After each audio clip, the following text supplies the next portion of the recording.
Live, and here tonight we are, of course, live for the NASCAR O'Reilly Auto Parts Series race at Atlanta Motor Speedway, the formerly known as Atlanta Motor Speedway, now sponsored, of course, as Echo Park Speedway for tonight's Super Speedway style racing, 250 miles, 163 laps around the mile-and-a-half hybrid Super Speedway that is the Drafty Track Oval at Atlanta.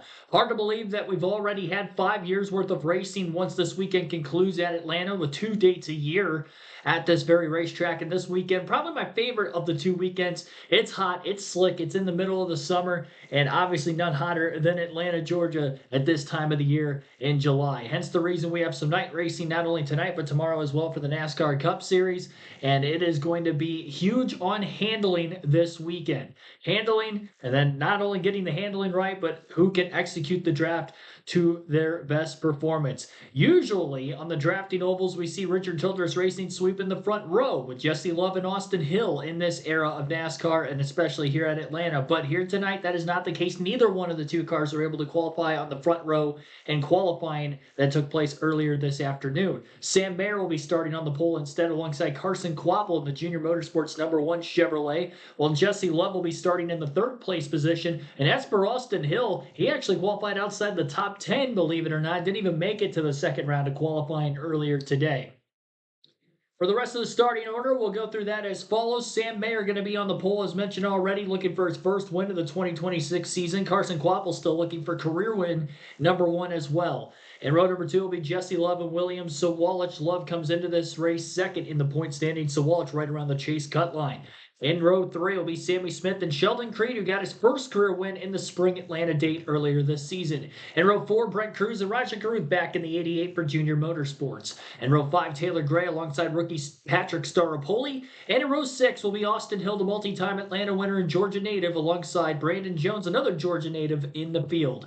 In row 7, Corey Day and Jeremy Clements. In row 8 will be Jake Finch racing the 9 for Junior Motorsports, and series points leader Justin Allgaier. Anthony Alfredo with a couple of good runs as of recent weeks. A top 5 at Sonoma will be on the inside of row 9 alongside Nick Sanchez, a former Truck Series race winner at Atlanta. Actually won the race here last season. Not the Truck Series. He won the O'Reilly Auto Parts Series race here last summer. And row 10 will be Ryan Sieg alongside Kyle Sieg, the Sieg brothers, both out of Georgia. Hometown racetrack. We'll see if one of them can get it done.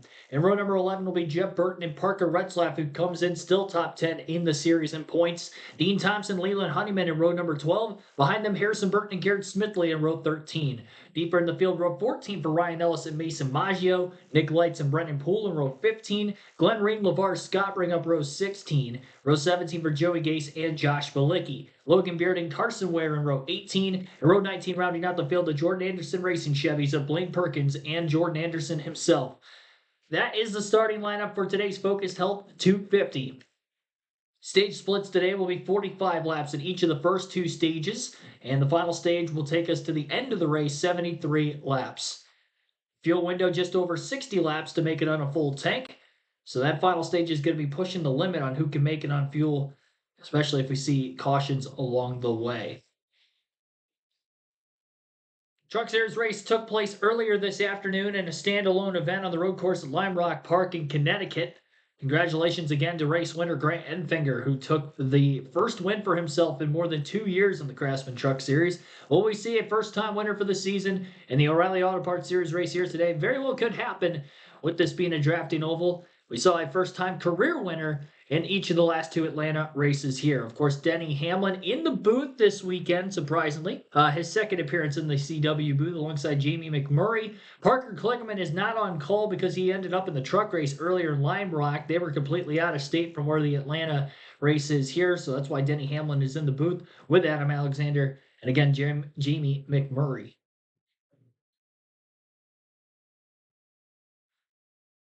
Been the summer of Denny Hamlin in the NASCAR Cup Series, so why not have Denny in the booth as well? Series point standings heading into this weekend, it is still Justin Allgaier's time to shine. Allgaier's actually locked up a spot in the chase, the only driver locked in of the 12 positions because of the massive points lead he's got right now. 898 points total in the first 20 races of the season. After tonight's race, only 5 races remain in the regular season for this series, and actually they will have an off week next weekend as well, while the Cup Series and Truck Series head to North Wilkesboro. With the off week upcoming, who will be able to send themselves off in a good form before the crunch time begins for those final 5 races? Jesse Love, 195 points back in second. Allgaier's got a massive lead with the 5 wins he's had this season. And the third place spot in points is Corey Day. And really third through about 7th, all under a blanket and only separated by about 24 points. 44 points separating third through 7th in the standings. So that can flip even tonight. Carson Kvapil in the front row. He scores enough points. He could be third in the standings after this evening's race. But you got Corey Day in third for now. Sheldon Creed is sitting fourth. Austin Hill, multi-time Atlanta winner, in fifth. Brandon Jones is 6th place in the points. Carson Kvapil 7th. Sammy Smith in 8th. 9th is for Parker Retzlaff, and Sam Mayer, the pole sitter this evening, rounds out the top 10 in the standings. Taylor Gray and Brent Cruz are the last 2 drivers above the cut line. Gray does have 1 win this year at Kansas. Cruz still looking for his first win, but he did miss 4 races, so pretty consistently the best driver at Joe Gibbs Racing this year. Just hasn't broken into that win column yet. 8 top 5s to show up for. He's getting close, and maybe tonight could be the night. William Sawalch, another Joe Gibbs Racing Toyota with a win this season. He got his first career win at Rockingham. He, though, even with a win, still sitting below that chase cut line to his teammate Brent Cruz. And right now, the gap coming into tonight's race is, do my quick math here, 29-15 is 44 points. So a 44-point difference between Cruz and Sawalch. That seems like a big gap right now, but it could close this evening quite a bit if the big one strikes, and depending on who's in it. Raja Kruth is sitting just 4 more points behind William Sawalch. He's back with Junior Motorsports. He does have 2 more races where he's not going to be in the 88 car for the rest of the regular season. So it's going to be tough for him to climb that hurdle. But we'll see if he can do it. Ryan Sieg sits 15th in points entering this evening. And Anthony Alfredo finally breaking into the top 16 with his first top 5 of the season last week in Sonoma. That is the point standings outlook coming into the weekend. For late breaking updates, here is the CW booth until we go green here tonight. They're going to start the back. Lane Perkins had the issue in the number 31, and then the boss, Jordan Anderson himself, the 32. As I mentioned, they had some issues earlier today in qualifying, but they both had top 10s earlier this year at the season opener in Daytona, so they'll be able to make their way to the front, guys. Well, you know what we always say. If you're in it, in one of these drafting-style tracks, you can win it. Some really good ones coming from deep in the field tonight. The man starting up front, I said it, Sam Mayer on the pole. Let's get more with Kim Kuhn. Good evening, Kim. Happy birthday, Double A. Like you mentioned, Sam Mayer on the pole, and while track position is important, the team was looking at the bigger picture because qualifying in this series determines pit stall selection for the next race. So crew chief Jason Tricheri told me they tried really hard in quals, completely trimming out their car so they could get the first pick at Indy in 2 weeks, where pit road is really challenging. The team, this is part of them looking at the last 4 races as a whole. They feel like it's just a small step to get to a point where they have championship potential. So it's the little things like qualifying and pit stall selection they feel like will make a difference. Dylan? And Kim, the race for the chase bubble is on, and William Sawalch is in the middle of all of those conversations at 44 out. The last 4 weeks have been pretty dismal for their point situation. They've lost 86 points and now sit below the cut line. So how do they fix that? Well, I spoke to Jeff Mendering, the crew chief, earlier today, and he said for Atlanta specifically, in the past, he feels like they put themselves in bad spots by being too conservative. So that was the conversation this week between he and his driver. Let's not have that approach. Even though we're racing for points, we've got to try something different. So qualifying 4th was a pleasant surprise for them, sets them up well to implement this new and more aggressive approach and stay at the front. So if they can do that all night, the points are going to take care of themselves. You know, I've always felt like, too, trying to come from behind, you want to go to some wild card tracks, and we certainly have got that. Could play into the hands of the 18 and William Sawalch. Issues early for Jeff Burton. I talked earlier during the starting lineup about how good he is in the draft, but we got to report clutch problems. Let's go to their radio. Like it's dragging or something. Like when I put it clutch in, like throwing clutch, it's all locking up now. So he's in there pumping the clutch, and it's almost like the throwout bearing or something's getting stuck. It's not releasing. My fear is that there's not a panic to try to fix it. And if they thought they could fix it, you think there'd be a little more urgency right here. Maybe they're going to try just to race without it and just give up that time on the pit stops. Yeah, I watched him on pit lane. He tried to leave his stall about 15 seconds ago, and it went nowhere. I could tell you that firsthand I've had some clutch issues, and it will it can end your day. You know, it's not something that you can just push off. And it, well, there was a car coming in behind him. I was wondering if he was going to give him a shove, but no, they don't look like they're in big of a hurry. But again, like we talked about, there's just not a lot of things you could do right here on the pit lane to fix it. Ready to hear more? Scan the QR code to take a short free online hearing test. Let's listen to Starkey in-car radio. Here's the two-team Jesse Love. Hey, buddy. Ready to go win one of these fine things here? There ain't nothing but to do it tonight. Motto of the night is take it. Take it. Or I like that. For what we got. So, watch it roll. The boss man weighing in, Richard Childress.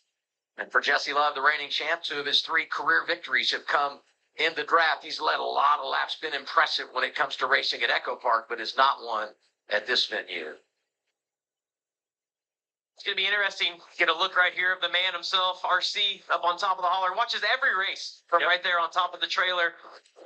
Only chimes in when needed. When he talks, though, everybody listens. This is interesting. Sam Mayer wins the pole, goes inside lane, and I feel like that'll be a topic of conversation all night long.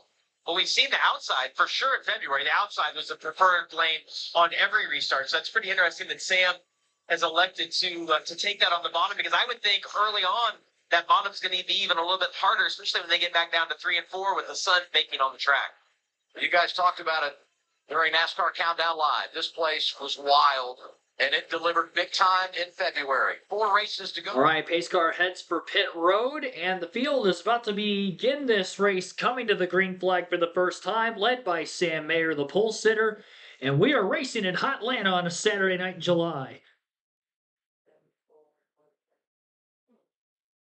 Nose to nose for the lead are the 2 Chevys up at the front of the pack, Carson Kvapil and Sam Mayer.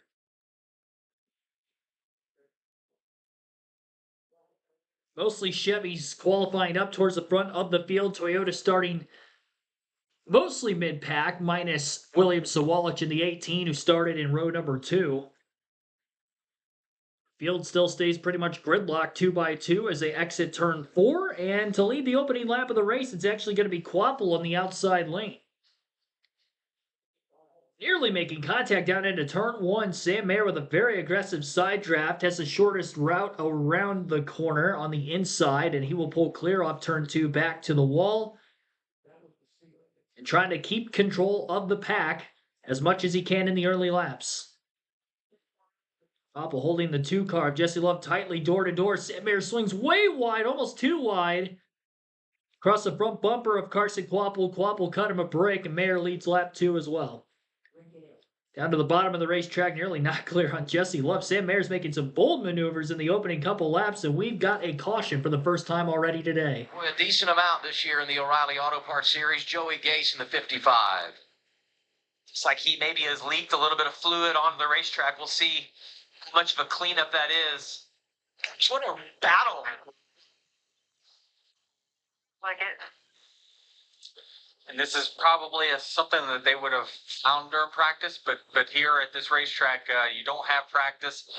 Just the time that you got to qualify is the time that you find the leaks of usually the install, the things that happen at the shop. When you see one blow up this soon, it's more than likely something left loose. Watch the run right here that the 1 has on the outside. The 41 moves up the block. Oh, that's almost too late to do that this early in the race.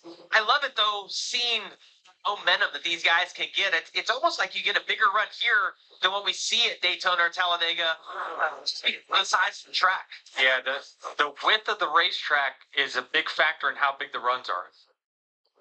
3 laps in, under caution here at Echo Park Speedway. Joey Gase having an issue. Mayer starts on the pole. He leads Kvapil, Love, Sawalich, and Sammy Smith. Joey Gase dropping an engine on lap 3, bringing out our first caution as Carson Kvapil has led the first couple laps of tonight's race from the second place starting spot. Sam Mayer in second place at the time of the caution, though he was actually leading. Hadn't got back to the start-finish line yet. Sam Mayer scored the leader under caution, so we've seen a couple of lead changes. All between the 1 and the 41 at the front of the pack. Joey Gase taking the walk to the ambulance and the mandatory infield care center trip after not being able to drive his car back around to the front stretch and onto pit road, dropping an engine and then parking middle of the back straightaway down on the apron.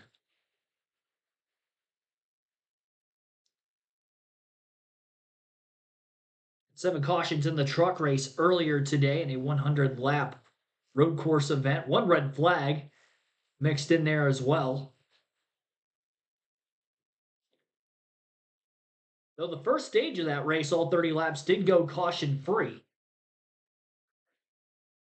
So an early yellow here this evening, a lot sooner than what we saw in our first race of the day.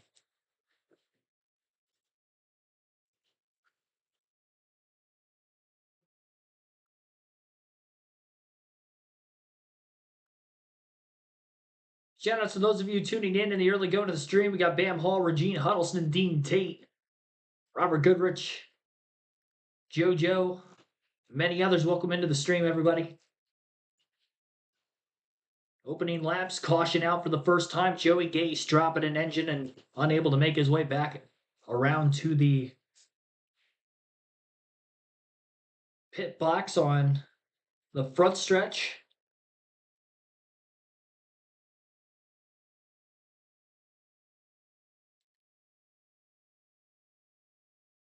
Doesn't seem like he's really laid any fluids down on the racetrack, so that's good. A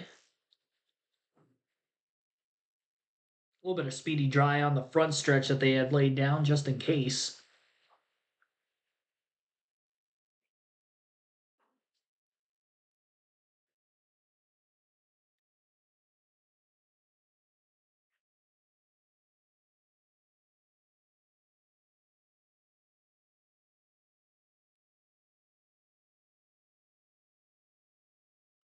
Quite a bit of speedy dry, pretty much all the way down the front stretch from the exit of turn 4 to the entrance of turn 1.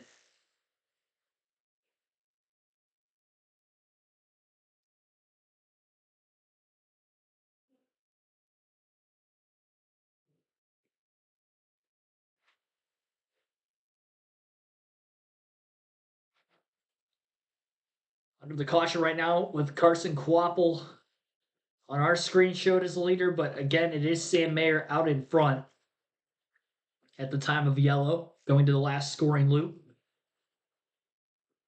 So Sam Mayer is the leader, Carson Kvapil in second, Jesse Love sits in third right where he started, same for William Sawalich in fourth. Sammy Smith is fifth with Sheldon Creed, our spring Atlanta winner, in sixth.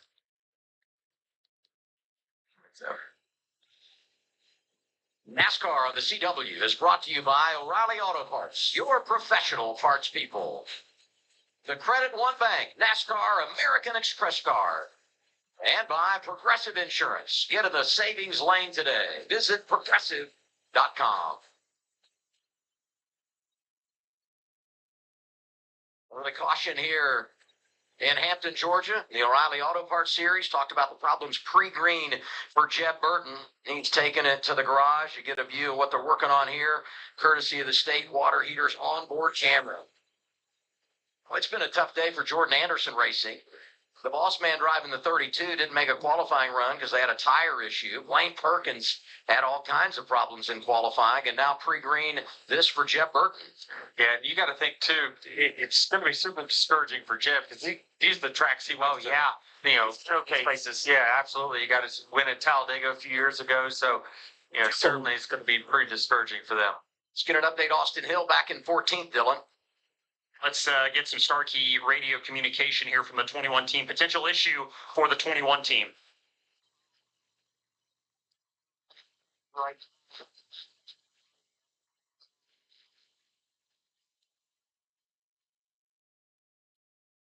Yeah, so they're going to come down here as soon as the pits open and just try and figure out if they can get this issue resolved. Obviously, you need to have quick responses of all the pedals at a racetrack like this. And Derek Nealon, the spotter, and Chad Haney, who's the crew chief you see there, we're kind of discussing, we may as well come down now while it's still early and try and figure this out before it becomes a bigger problem. So as soon as the pits open, expect the 21 on pit road.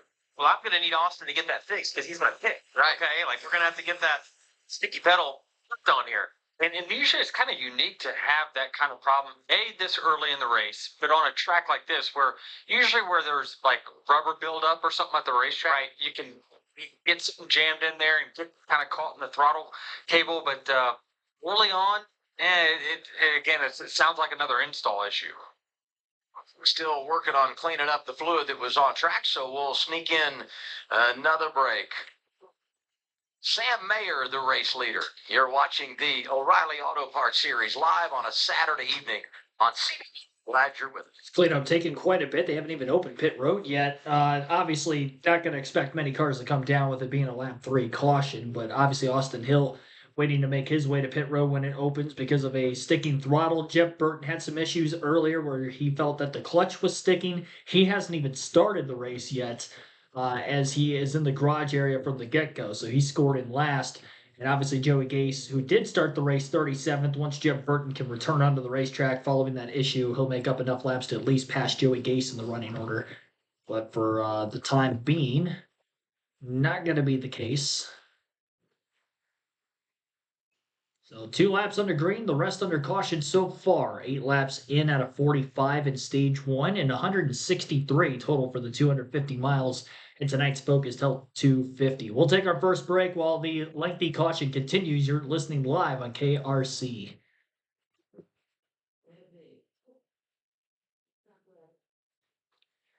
You can vote for who you think is going to win tonight's race in our chat poll.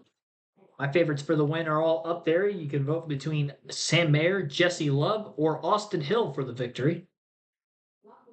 Somebody other than those 3, obviously an option as well. 50% of you taking somebody other than Austin Hill, Jesse Love, or Sam Mayer.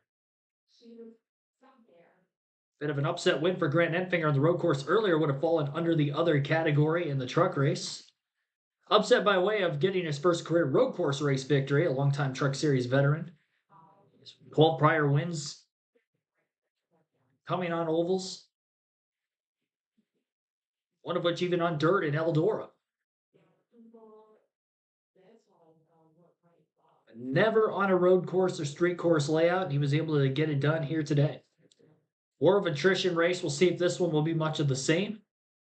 Usually you get races with an early caution like we just did, and it tends to be a caution fest all throughout.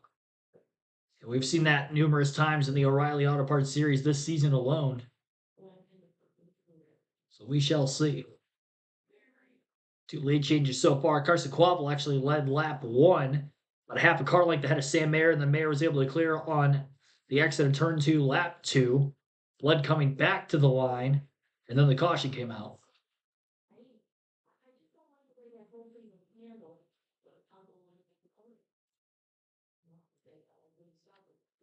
Usually you get lengthy cautions or red flag situation like this too, and it usually intensifies the field as drivers are tired and just driving around at their slow 45, 55 mile an hour caution pace. They're in the race car, they want to get racing. It gets a little tedious. Saw some aggressive moves by Sam Mayer leading the pack in those first couple of laps with some risky blocks. We'll see if that continues.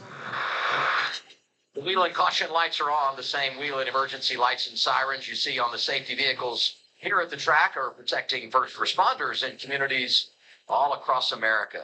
How about this? 8 of the last 13 races in the O'Reilly Auto Parts Series have had a caution in the first 5 laps.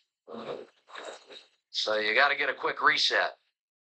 And Austin Hill did make a pit stop. We talked about some of the things they were fighting. You guys watched the pit stop there during the break, and we'll replay it here now.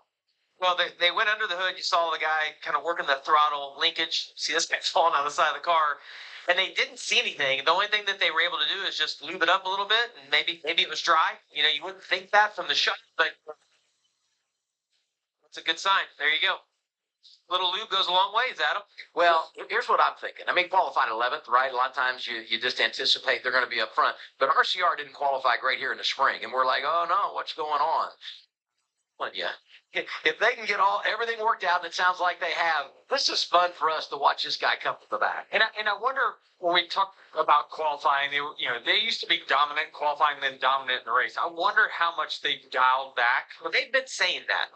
As they do their interviews, because they qualified, they struggled here qualifying in February. Big time. And they were like, listen, we think it's a handling racetrack. And they were quick in their race, but they weren't as fast as what we've seen over the past couple of years. But I don't know that it's that they've dialed it back. That's what racing is. It's about everybody trying to catch up. They still, both he and Jesse Love, cars more than capable of still being able to get to victory lane. Or even on the first. My fear for him right now is that you go to the back. If we have an accident, it's a great time to get a lot of it. That's Yeah, right. you're right in That's the a good middle of point. it. Yeah, because nobody's really even felt their cars out at this point, right? So the field hasn't worked itself out to where the good driving cars are all up at the Haven't front. cycled that way, yeah. They're all over the pack right now. So you're gonna have comers and goers. You just hopefully avoid that incident when it does happen. But we're gonna have to keep an eye on him for sure, because it's gonna be fun to watch the 21 go from the back and work his way to the front. If there's anyone who knows the value of a good crew, it's the professional parts people at O'Reilly Auto Parts. That's why they want to put the spotlight on the good crew members that are essential to a race team's success. Let's go down to Kim.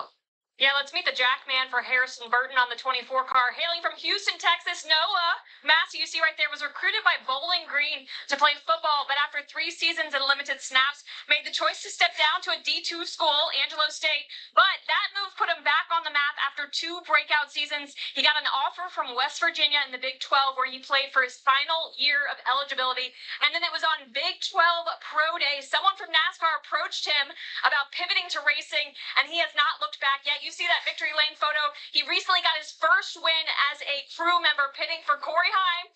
You know that team well, Denny, at San Diego in the Cup Series. He called it surreal and feels lucky to have gotten a win in just his second year on pit road.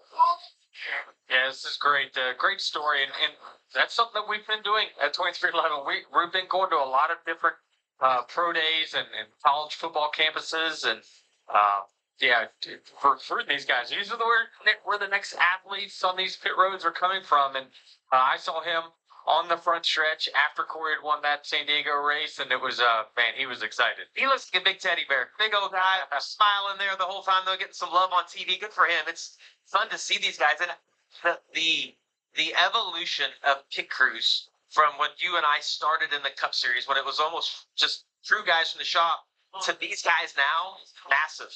Yep. Yeah, there's the training, the workout centers, and all of that is impressive. And, we talk about the win for Corey Heim. And, Denny, you have been, so good as an owner. And I think about the success at 2311. But let's not get too far away from what you've done behind the wheel. Such an impressive career. Let's look back.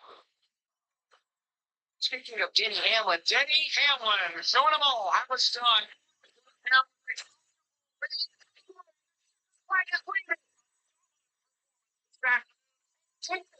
That's why I love winning. Hamlin has just been on virtually flawless ability. Denny Hamlin wins a wild one. Hamlin gets to victory lane. What a drive. Denny Hamlin's way. Hamlin will make his way down to the start-finish line. He'll celebrate with the fans.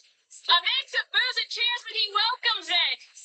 Denny Hamlin is back. Give it up for your race winner, Denny Hamlin. Wins the NASCAR All-Star race at the Monster Mine. How did you make it look so easy? Probably just sticking your eye. Denny Hamlin, time victory in Nashville. How about it? It's like deja vu. Just gets better and better. Exclamation point to finish it. Boy, has he been so impressive. Hamlin is on a heater. Gets his 3rd victory in a row, and it comes here at Pocono. And there's so many stats that are impressive. Over 60 wins, over 50 poles. It goes to over 20 seasons. The longevity, pretty remarkable, Denny. Yeah, I mean, I truthfully, I can't believe I've been here that long. I mean, time does fly, truthfully. There's a lot of people that probably wish you'd just leave, I get it, no doubt about it. But, I'm going to be here for a while as a team owner, so you're not going to get rid of me too easily. There you go. I've heard the rumblings that you want to retire, and I would encourage you to do it as long as you can. It seems like you just get better every single year. I don't know where that balance is, but boy, I'll tell you, it's so good, fun to watch, no doubt. All right, so the cleanup is complete. And this is going to be a short run when you talk about stage one and the way things unfold here. About our leader, Mayer. Yeah. Bottom first time, right? So I like this, though. He's going to get a little feel for both sides of that. He's got good cars behind him no matter which lane he would be in. You'd either have one of the junior motorsports cars of Sammy Smith or Carson Quapple behind you. So, yeah, going to get a feel for what he needs right here. I thought Denny brought up a great point, too. That car, if it's trimmed out, the cooler it gets tonight, better it's going to be. Mayer outside, got Quapple behind him to his left, Jesse Love. Field is headed to the Echo Park. 12 laps under caution after the first two were completed under green. We're back to racing at Atlanta, and Sam Mayer back in the lead. Will take the outside of row number one this time. He had the inside of row one on the first get-go. Green flag back in the air. Jesse Love going to be on the front row on the inside. Actually, Quapple took the outside lane of row number two for this restart, despite being the second place position car when the caution came out. One row of three wide all the way at the back of the pack, but pretty much 2 by 2 up to this point. Denny Hamlin stated on the broadcast during that caution, a lot of these drivers still trying to get a feel for the race cars. They don't really know what they've got underneath them. No practice time this weekend. Only one lap of qualifying before the race began here today, and then you get 2 quick laps and a caution for a lengthy period of time. Mayer leading the first green flag lap after the restart and trying to control the pack just as he was in those first 2 laps of the race. Top to bottom, made a couple of risky blocks in those first couple laps, but pretty tame right now up at the front of the pack, all things considered. Jesse Love looked like he got a little tight when the 41 moved across his nose down to the bottom of the track, and turns 3 and 4, washed up, nearly making contact with Quapple. Now settles in the outside lane behind the 1 car. Third car on the top, Jesse Love. Now the leader of the bottom lane is the 18 of William Sawalich. Scratch that, Sawalich is on the outside as well. Sammy Smith in the 8 car for Junior Motorsports is the first car in line down at the bottom.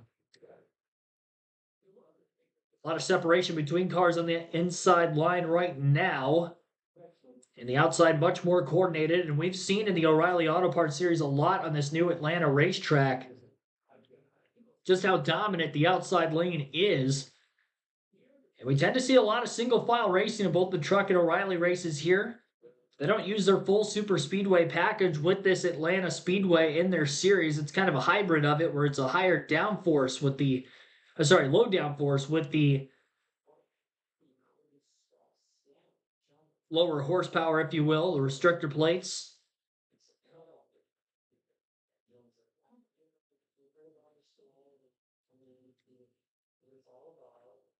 Quickly single filed out inside the top 10. That did not take long. Thought riding around under caution, they may be a little bit more aggressive off the restart. I would argue that they were more aggressive in the first 2 laps we saw than what they have been in the first now 4 completed laps since the restart. But again, trying to feel out the race cars a bit. Sam Mayer controlling things in the middle groove of the racetrack, top to bottom. Checking Carson Quapple to make sure he's not going to get a massive run on him. Sam Mayer, the race leader, with Carson Quapple in second, Jesse Love third, Sammy Smith fourth, and William Sawalich rounding out the top 5 in fifth. 6 places up now, Raja Carruth, with Sheldon Creed in 7th, Justin Allgaier to 8th, Brandon Jones 9th, and Nick Sanchez, last year's summer winner at Atlanta, rounding out the top 10. Won that race in the 48 car for his first career O'Reilly Auto Parts Series victory. Not running the full season this year, but part-time, and now through the rest of the year we'll be running that 87 car from here on out. Hopefully get another opportunity at a ride, maybe somewhere else full-time next season.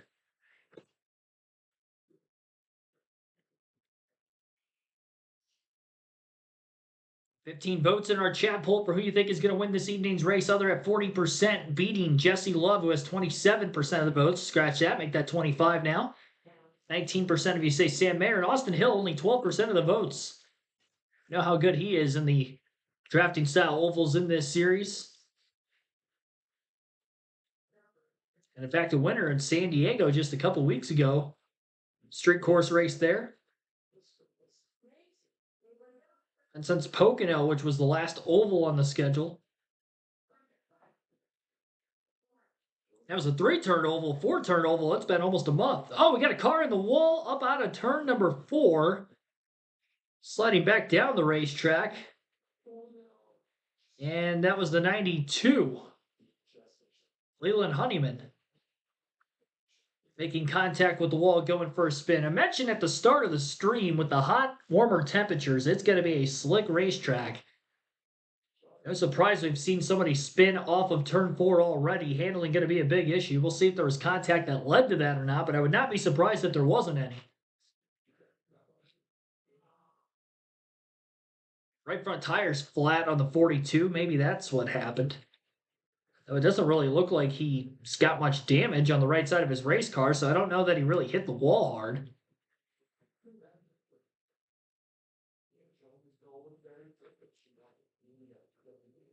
Austin Hill, after coming to pit road with a little bit of a throttle sticking issue, sacrificed his running order and where he was at initially. Already Austin Hill has worked his way up. Trying to find him in our positioning order. 18th place after starting 11th, so he's already passed half the cars on track.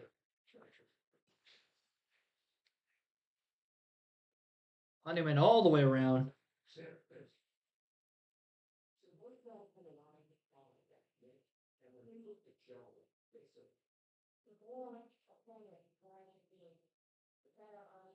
Might have made subtle contact with the outside wall at the back of his race car, but that would have been about it.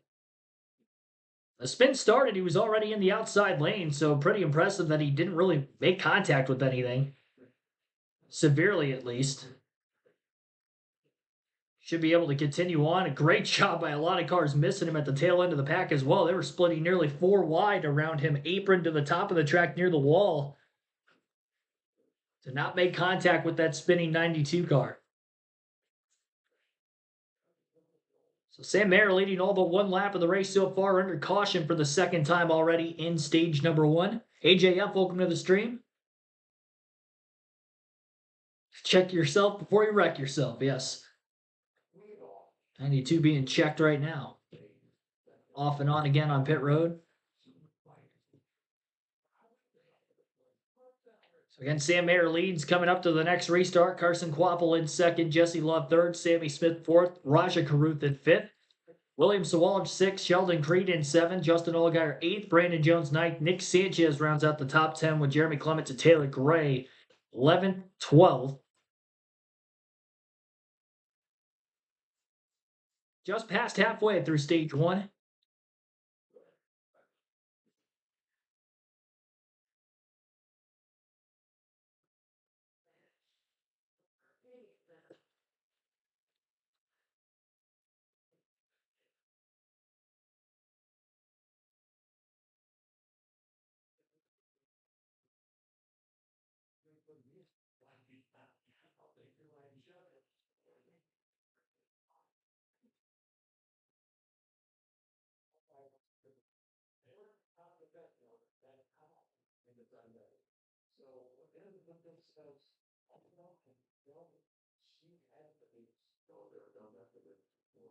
Raw feed is up.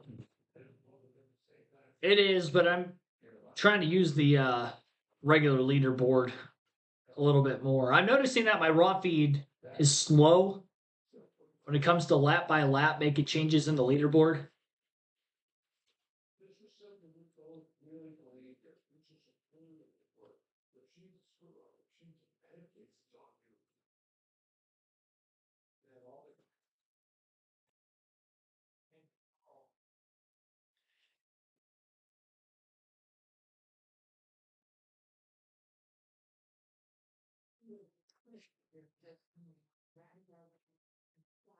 Should be back to racing here shortly.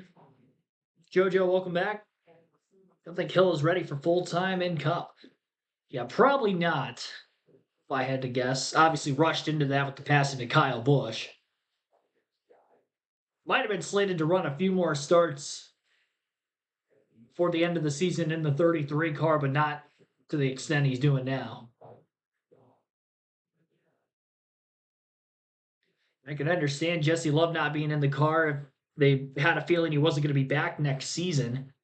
Obviously announced within the last couple of weeks he'll be driving the 21 car, the Wood Brothers, full time in the Cup Series beginning in 2027.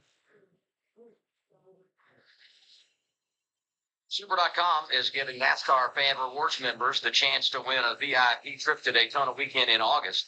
Just 50 points could earn you an all-inclusive trip with round-trip flights, hotel accommodations, and club access. Scan the QR code to enter now. And if you're not a Fan Rewards member yet, sign up and get 50 points to enter. Courtesy of Super.com. Second caution of the night. Warm evening here at Hampton, Georgia. We did have a few takers on pit road here. You can connect this by pitting now and make it to the end of stage 2 when it comes to fuel. When Brent Cruz came in, hit the orange box, so he gets a commitment line violation, and he'll have to come from the back, but was going to be back there anyway. Not an enormous penalty here. Yeah, it's such a unique pit road because you do enter off turn 3, so he's not even close, right? Like you have to be below that orange box. I don't think he realized I it. don't think he knew the rule. Yeah, I agree. Yeah. Did he hit the orange box? Because I just assumed we didn't even flirt with the orange box. He didn't hit the orange box. I think the spotter would have helped him in a position like that to be like, if you're already around. I wonder too, though, if it's a last-second decision, right? Like I wondered that. A little bit. And it's actually hard to see because it is the surface is pretty flat when you're coming up on it. It's very hard to see. But I think that intuitively you just get that right below the track, and that's the normal merge-in lane. But it's not here. The rule is different at this racetrack because they don't want you near the racing surface when you're coming to pit road. What about Mayer take the outside, and then second place Wobble took the outside with him, so gave up the front row to be behind him right here. You have to think that the tires getting a little bit of time on him now. Handling's getting more important in that outside lane. Maybe a little easier to drive on these restarts. Last couple of weeks, I just feel like lane selection has been such a compelling storyline. 19 to go, stage 1. Leaders coming through the Echo Park restart zone. And Sammy Smith down to the inside of Sam Mayer. It almost looked like the 8 got a little loose when he initially got on the throttle, but the mistake's going to pay off. He's actually going to have the momentum, it looks like, on their side. As it shifts as they go down the backstretch. So like Creed's also going to get connected. See those guys side drafting all the way down the backstretch. Look at the one just shoving Sam Mayer down the backstretch. This is actually a vulnerable spot for the inside line. That's typically why you'll see people migrate up to the top lane, then get single file as that. It's really hard to keep your car down the bottom as you enter turn 3. Seen this all race long. Mayer able to get out front. Quapple can generate an awesome run, like multiple times, and I think when he wants to make the move, he can right here. But he's got to be able to time it out because if he gets stuck on the bottom, you could lose multiple lanes with Jesse Love or William Sawalich filling that gap on the top. Starting to see Austin Hill sneak into the picture. The 16th last time around in the 21. He's loving being on the outside. Look how much momentum he has right there.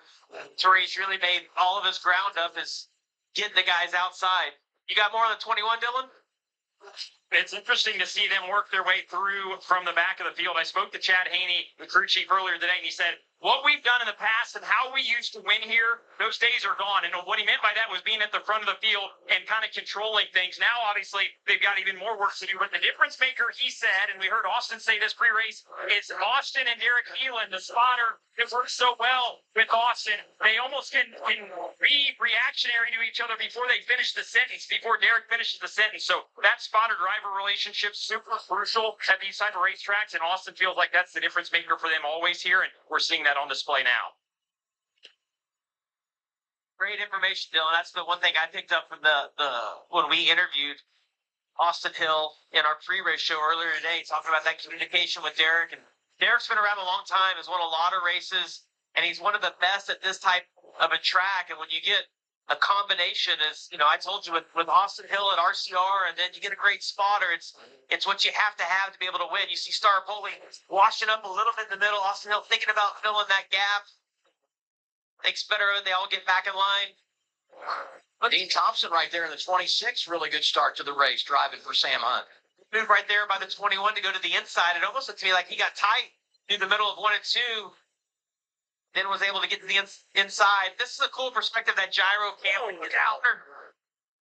You guys scared me. That's right. Nick Sanchez had Starpoli. All he wanted there on the front stretch. Push. Sanchez drove that car to victory lane last year. I mean, I'm not trying to stir anything up. I'm just saying. These are the facts. Allgaier's been able to work the bottom a lot tonight. As you looked up, Sanchez getting to the inside there of Starpoli. I think maybe the handling's going away on the 48. That car qualified really well. So was it trimmed out like we talked about with Mayer, our leader?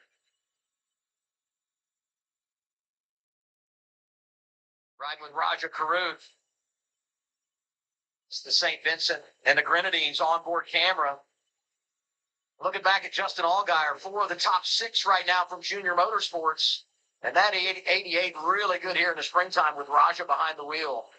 St. Vincent and the Grenadines. How about that? That's an onboard for someone. Yeah. Its parents actually met there when they were young. Pretty cool That's story. a good story, yeah.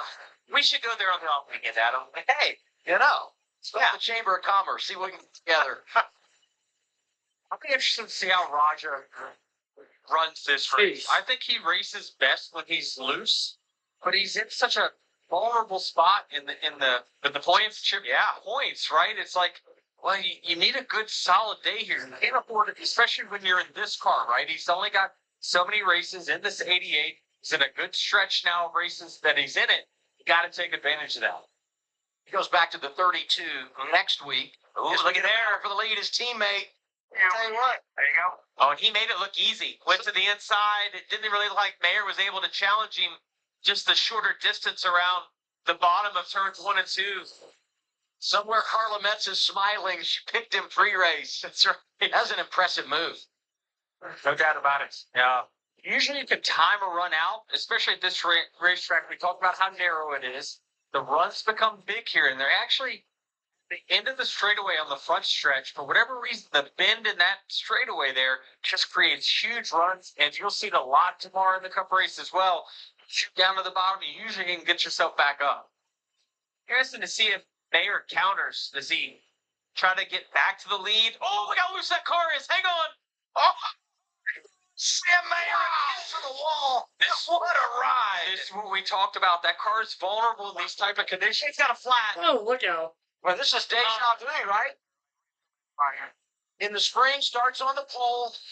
Has an issue, has to make an unscheduled pit stop, lost 3 laps, eventually got back on the lead lap, finished top 10, but given up a lot of points here when he had a great opportunity to capitalize. And this isn't going to bring a caution out. He's going to be able to get to pit road unless that tire comes off.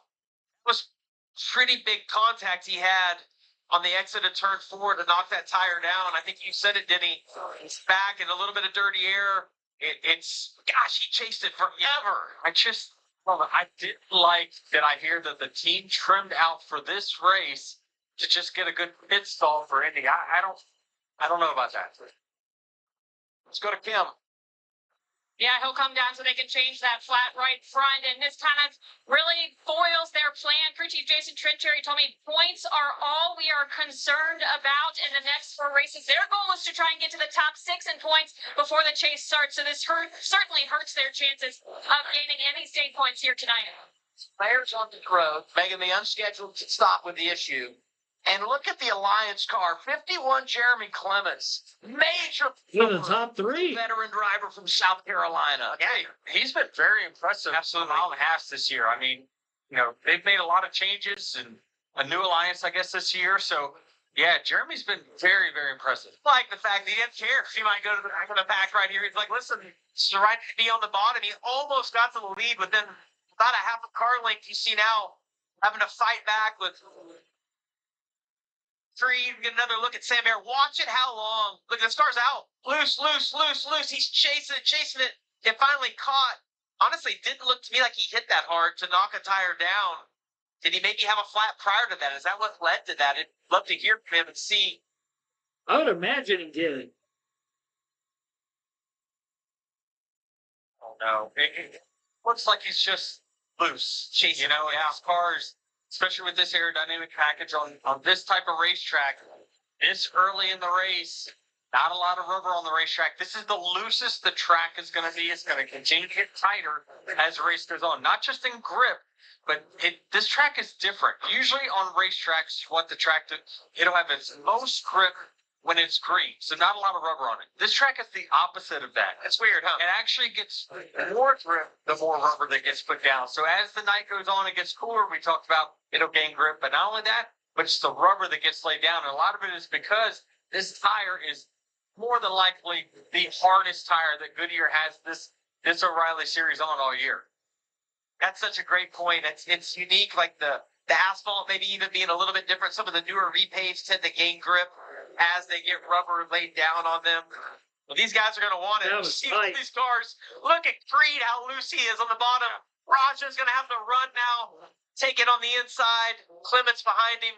Three to go stage one. They go around the 47 of Carson Ware, and that's big because that's another driver a lap down as Sam Mayer starts thinking about getting in the free pass position, maybe could wave around back to the lead lap at the end of the stage. We'll follow up there as we get through the caution at the end of this stage. But right now, the racing at the front getting dicey because all these stage points are on the line. Going to be 2 to go this time around. We haven't seen anybody they'll be able to go up other than Jeremy Clements and challenge Carson Quapple.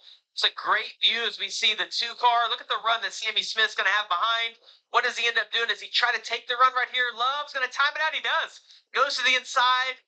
It looks to you. Oh, he is. He's going to get him cleared right here. Great move by Jesse Love. Just textbook pass. It's exactly what we saw Carson do to Sam Mayer. Oh, he's got to block him now. Quapple back to the inside. Yeah, coming to 1 to go in the stage. Well, if he can't get clear, he is going to get clear. Great job. The 1-car super fast tonight. Now the 2's going to have a big run here because he's going to get the push from the 8. So watch the 2's run here. It's just a matter whether he gets to him before the entry of turn 1.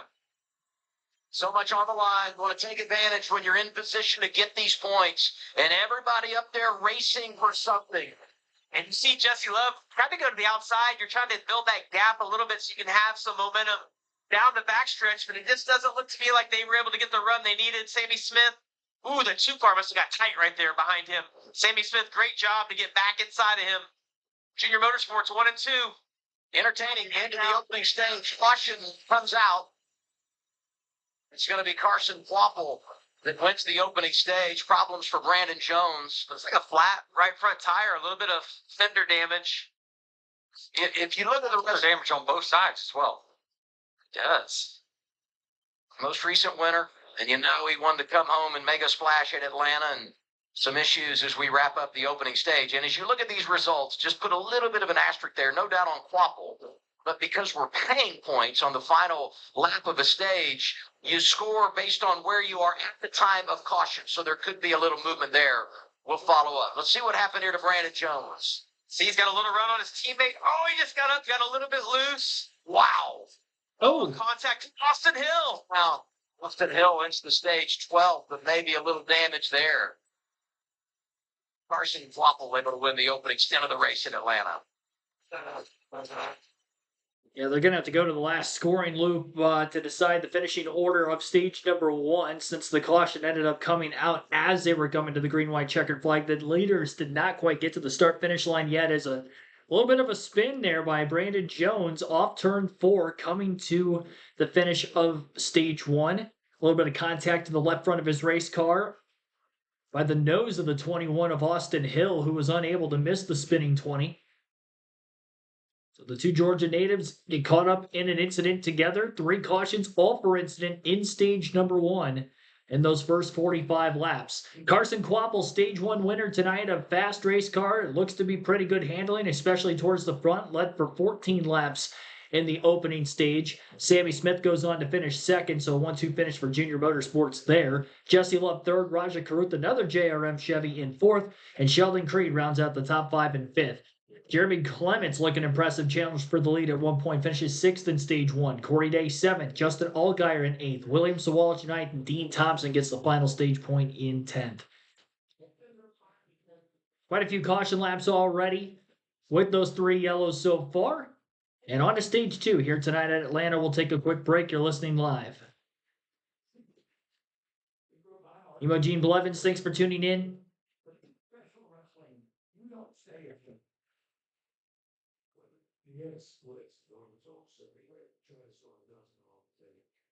If I missed any of you guys early in the stream, thanks for everybody tuning in here on this Saturday night.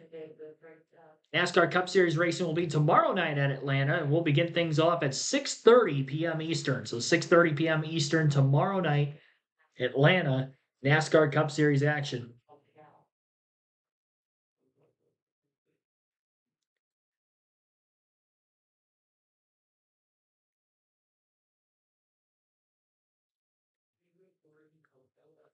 Somebody other than Sam Mayer, Jesse Love, or Austin Hill to go for the race win here tonight of the 25 votes is now up to 56%. Jesse Love only getting 20% of the votes. Looks like he's got a little bit of a handling issue with that car when he's in traffic. Got tight a couple of times there late in the stage as the tires were starting to get a little older. Austin Hill at 12% now with a little bit of nose damage after contact with Brandon Jones with his spin, and Sam Mayer off the lead lap after having a flat tire in the middle of that last green flag run to the stage. Only lost one lap having to make the green flag pit stop, limping it all the way around the 1.5-mile racetrack. And it'll be interesting to see if he takes the wave around potentially this time. As he is not in the free pass position, Carson Ware in 34th will get the free pass to get back on the lead lap.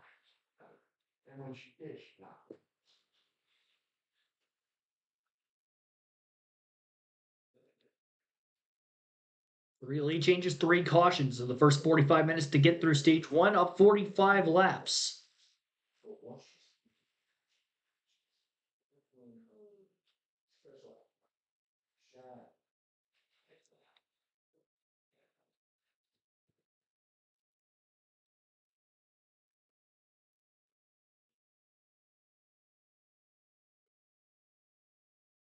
It's off the tire. NASCAR on the CW is brought to you by Golden Corral. Golden Corral honors our nation's heroes. Progressive Insurance. Get in the savings lane today. Visit progressive.com. And by Toyota. Let's go places. Opening stage is complete here at Atlanta. Our stage break brought to you by Arby's. Carson Quapple gets the win in the first stage. His second stage victory of 2026. Also won at Talladega earlier in the campaign.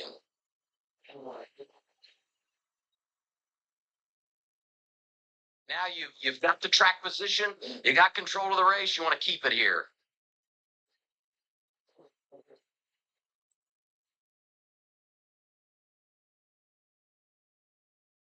Leaders coming down Progressive Pit Road. There's Dylan Welch. And for Jeremy Clements in the 51, good stage points for them. The Haas Factory team cars are fast. They're an alliance of that organization. They finished 6th here in stage number 1. Feel like the racetrack is going to start to go through a transition here as the sun starts to set. No chassis and handling feedback really for Jeremy. They're just going to change 4 tires and add fuel to 51, Cam. For the 2 of Jesse Love, just the front end needs help. Touch tight, he's having to lift getting into the corner. You see the 1 of Carson Quapple, a little tight there at the end of the run. Roger Chillers, though, telling his driver he's going to leave it alone, see what happens this stage. And then finally at the bottom, Sammy Smith said, I'm loose. In fact, I'm lifting because I don't want to run guys over, being very intentional with it. So nothing major, a wedge and an air pressure adjustment. Looks like maybe a little bit trouble on the 1, though, with that change. Race off Progressive Pit Road. Big movement for Ryan Sieg. Playing a little strategy there, perhaps. Sammy Smith comes out behind him. +1 for Raja Caruth. Carson Quapple lost 6 in that exchange. And they're repairing things for Austin Hill after the contact coming to the green and white checkered flag. A reset and a restart when we continue. Under caution for the 3rd time today, a spin by Brandon Jones on the final lap of stage number 1, and now into the stage break itself. Again, Carson Quapple, the stage 1 winner tonight.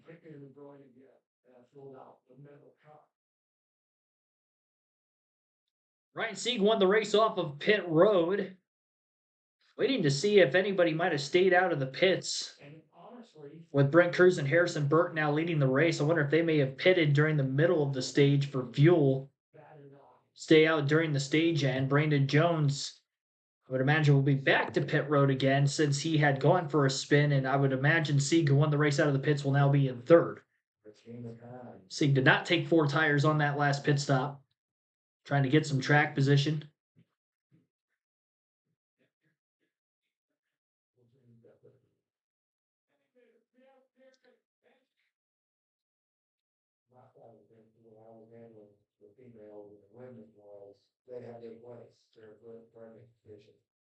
Well, Chip Jarrett took that ball and ran with it. He's like, oh, you want me to be a jerk? Watch this.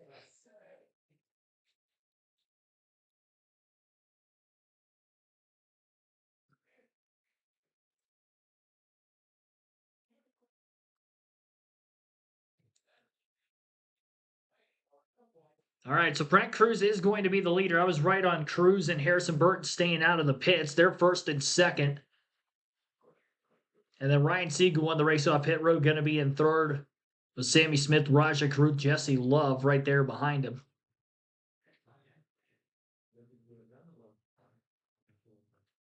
So another lead change under caution. We'll see what the rookie 18-year-old Brent Cruz can do up at the front of the pack.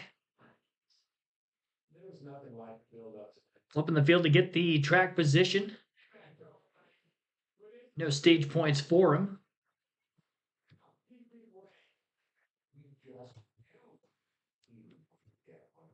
And to go through the stage results, stage 1, Carson Kvapil with the stage wins. Sammy Smith was second, Jesse Love third, Raja Caruth fourth, Sheldon Creed fifth, and Jeremy Clements in sixth, Corey Day seventh, Justin Allgaier eighth, William Sawalich ninth, and Dean Thompson got the final stage point in 10th. Am I going to be able to live up to these expectations?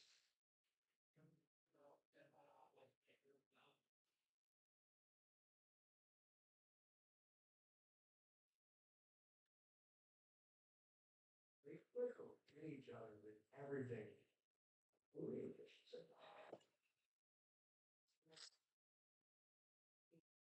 In very unique ways. If Carson Kvapil does get his first career win tonight, being up towards the front of the pack. Word got out to the fans that it was his last match in WWE.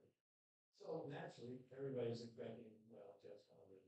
China's going to become the first female intercontinental champion. But then comes the swan.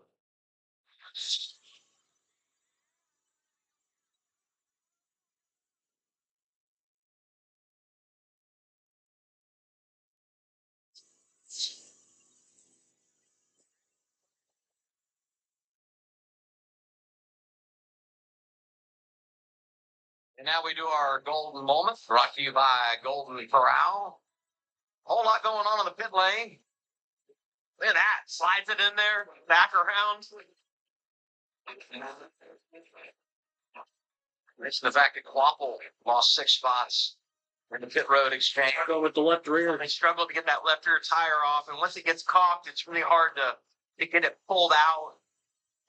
Watch out. That hurt. Yeah, the team's been great on pit road throughout the balance of the campaign, but some problems here. What do you have for us, Carla?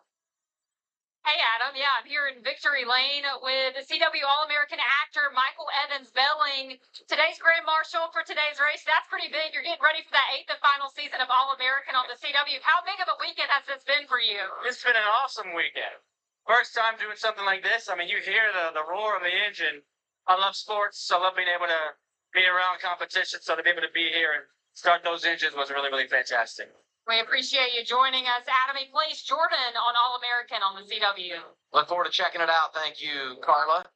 Want to go to some of the strategy that played out here. So Brent Cruz, we talked about the fact they were penalized when they made their pit stop earlier. Here's the deal, though. Everything cycles through. He stays out here. He and Harrison Burton pitted at lap 24. They'll lead us to the green. Ryan Sieg was also on that same strategy, came down, tops off the fuel tank, but we mentioned the fact he was first off pit road, so he's up there as well. Sammy Smith, the first that came down here at lap 49 and got 4 tires, and because those drivers stayed out at the front of the field, Sam Mayer not eligible for the wave around, so he's still 1 lap down. Yeah, and Austin Hill, we saw him leaving pit road. He's getting up to speed now, just about to the exit of turn 2. If he times that out just right, he's going to have all the momentum. He's flying, trying to get up to speed right here. I think he's going to catch them. Even if he doesn't catch, I think the momentum he's going to be able to carry. It's a good perspective right there. You see right in the middle of 3 and 4 is now they're off. Right, the nice little launch. And bringing us through the Echo Park restart zone. 19 in charge to begin stage 2. And Austin Hill just did an awesome job timing that out. He's going to have all this momentum, gets to the outside of a bunch of guys.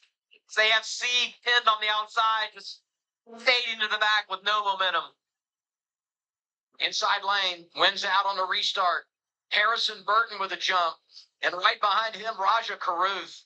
Going to keep our eye on Raja. He was really good here when we were here in February. Even with the spark tour, I know we had seen some of these guys with some damage, but that 88 car was tore up in February and still really fast at the end of the race, and he does a great job. And Sammy Smith, 3 wide, he talked about kind of taking it easy in that first stage. Well, gloves are off now. Another driver up there in that mix we haven't talked about tonight, Corey Day, 17, quiet start for the driver that won the last time we were in the draft at Talladega. Brent Cruz gets hung out now. You see those guys. I don't know if it's that he just doesn't have the grip that he needs from, staying out longer on tires, or if they just didn't want to deal with him at this point of the race, but going backwards. Yeah, I've been watching Corey Day. He's been slow and methodical towards the front, but he qualified 13th, so he's got a little bit of grip built into his race car, and I think he's going to be a factor in this thing. About him final stage, because to your point, we didn't talk about him. We're ending stage 1. He pops up inside the top 10, got some stage points, and now he's very much in the game. Boy, Harrison Burton with a handful. Sheldon Creed right behind him. Then he's going to get a taste of the HendrickCars.com. And these guys always normally have at least 2, sometimes 3 in the O'Reilly series, and they always tend to run right around each other. Carson Quapple on the comeback train after the issues on pit road, making that outside lane work, driving around Brett Cruz. Look at Raja on the bottom. He's kind of committed to that. Oh, they get loose. Yeah. Harrison Burton got loose, and it looked like that forced Creed to check up. That was a big moment and got him to check up big time. Headed down into turns 1 and 2 right now. Sammy Smith holding the race lead over Jesse Love in second. Raja Caruth in the 88 closes even closer now to the front of the pack. Staying on the inside lane down the back straightaway, now swooping to the outside to try to get above Jesse Love. He gets blocked there also. Like Sheldon Creed might have made some contact with the outside wall getting into turn 2, lost some momentum. Falls out of the top 5, nearly out of the top 10. Corey Day still on the bottom, but all by himself and no drafting help on the inside of the racetrack. William Sawalich some 6 to 7 car lengths behind him. Trying to draft up close. Corey Day trying to use the side draft of the outside lane cars as he loses about a car or so per straightaway. Jesse Love pulling out a line from second to try to make a pass for the lead. That'll help Corey Day draft up to the back of the 2's front bumper, but 2 cars still not going to be fast enough in the draft. Raja Caruth, though, pulls out of the top to the bottom. He's going to try to make a move for the lead. He's not wasting any time. As he tries to slide up on his other Junior Motorsport Chevy, Sammy Smith, a tight squeeze, but to no avail, able to clear, and Sammy Smith will keep control of the race down the back straightaway.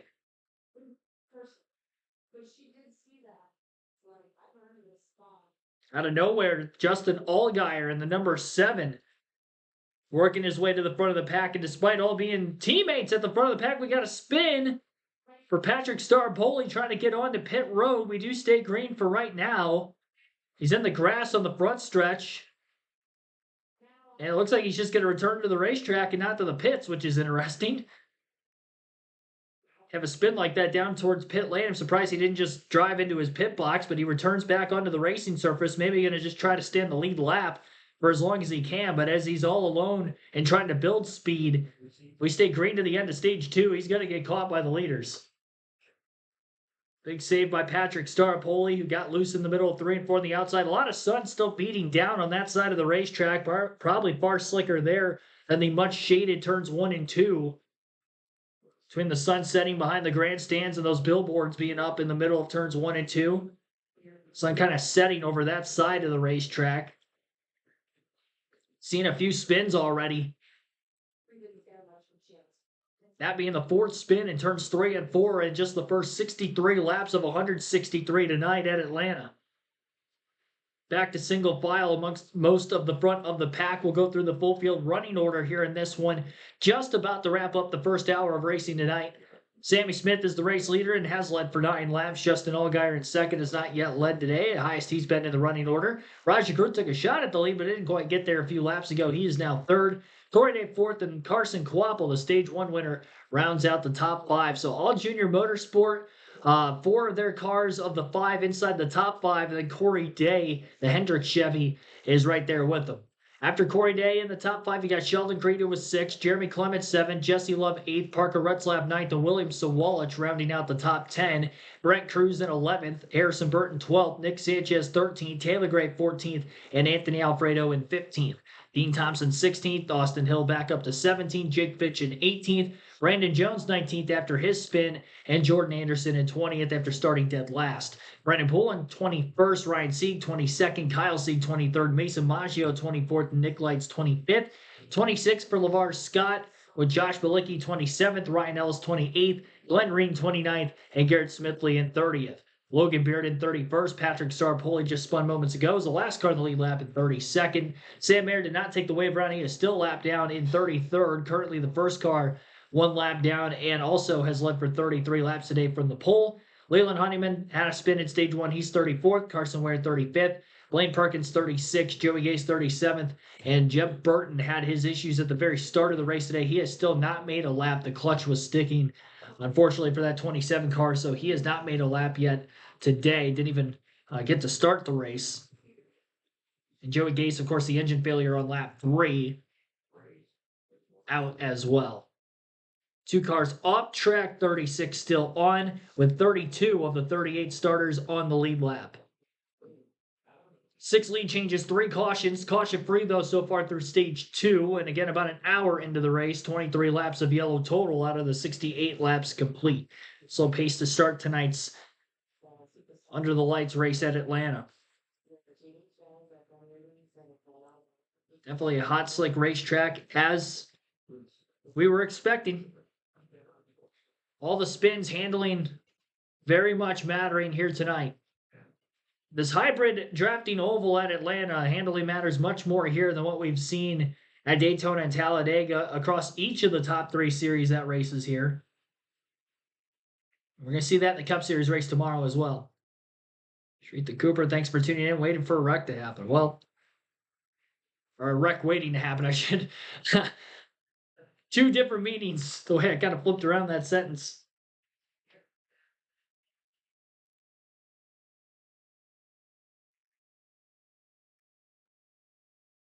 Halfway through stage 2.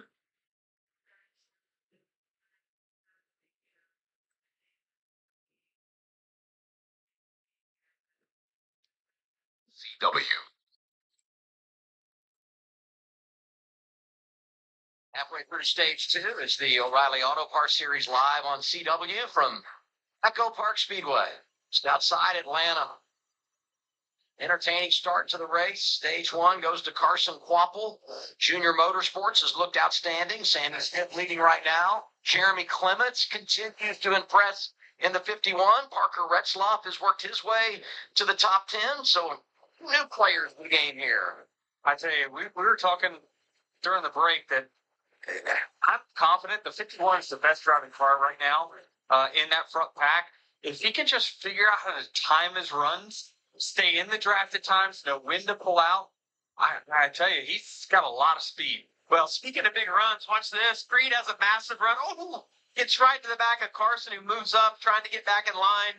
That could have been misjudged again. That could have been massive right there. Watch the one slide up, try to get in line, and then Creed has mistimed that a little bit. Big contact with the back of the one. Creed's the other one that has got a lot of speed, good handling, good speed. He's going to be a factor. One thing I've noticed, about all these guys is they get to the corner, they're all fanning out. Like they're all just trying to get a little bit offset. That's an indication to me that grip is going away, and they're all hanging on. They can probably still run just about wide open, but they're really having to hustle the cars to keep the momentum up. Well, if you're these crew chiefs, you start making notes about what does all that mean for that final stage, and how do you manage what would be that last set of sticker tires. I liked riding on board with Raja right there because you could hear the engine and you can hear the pitch of the engine. And he was able to run wide open. Listen right there, there's really no lift at all as he's trying to figure out how to time this run out. Is he, or is he content riding, you think? No, he's not. I don't really hear him lifting out of the throttle. And normally, if handling goes away, you'll lift kind of on entry, give yourself a little bit of a gap. It looks to me like the 88 car is handling well. So seem able to really time out the run that he needs right here. Time to go full throttle with sound gear. Wherever sound is a problem, sound gear has the solution. There we go. We'll crank it up Atlanta style. Soundgear.com. Turn it up.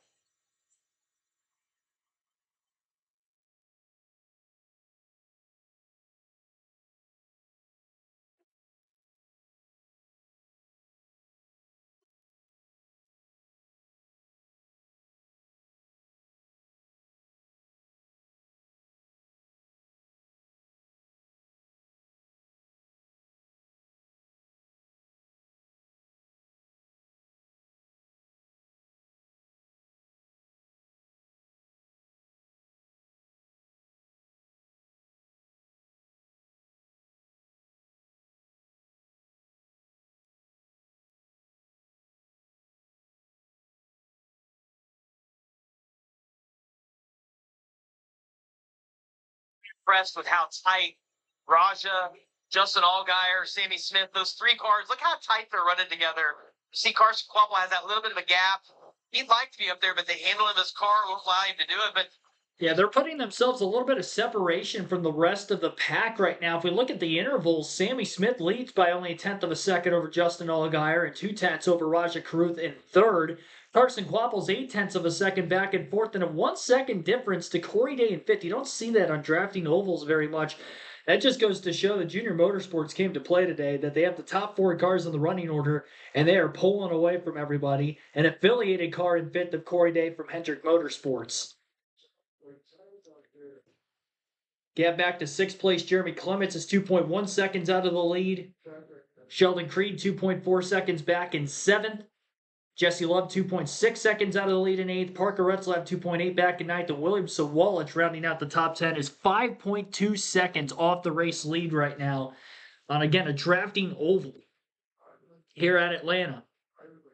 But as mentioned several times already, handling mattering so much more here, and that's coming into play with the summer months. Usually when we come here in February, especially if it were to be under the lights for the finish of the O'Reilly race, temperatures are right around 60 or below. At nighttime, during the daytime, probably not going to get above 70 very often in late February here. But in the summer, it is hot. Ambient temperatures up over 90 degrees. Cars are going to be sliding around. There's a lot more off-throttle time if you don't have the handling car to run full throttle, especially in traffic. Minus those front couple of cars up at the front of the pack. Full second split now between the third and fourth place cars on the racetrack. 12 laps to go in stage number 2. You're listening live on KRC as our full flag-to-flag coverage continues.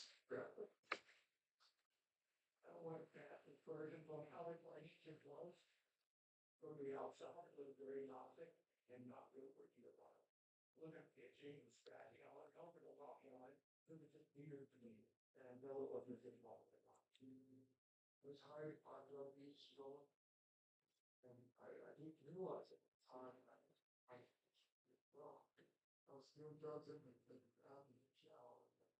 Spent a lot of time in the shower. A lot of time in the shower. And other parts found they're familiar.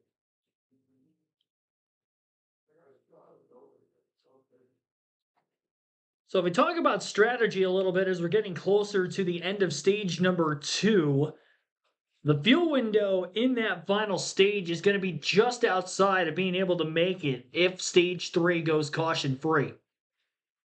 You wouldn't think that that would happen here at Atlanta, but with the field getting spaced apart like they are right now, if that happens again in the final stage, maybe that could create an opportunity where that could happen. And of course, here at stage 2, we've got a decent amount of green flag racing in here consecutively. We are caution-free. Junior Motorsports were to stay up at the front of the field here. Be very, very difficult to break those Chevrolets up at the beginning of the pack. the best thing that you can have for a drafting style racetrack like this is to have yourself 1 through 4 or 1 through 5, presumably, like they have it right now, especially with this kind of speed. Hard to come by, but if you could settle the race amongst yourselves, try to guarantee a victory for the company itself. Doing a pretty good job of that right now.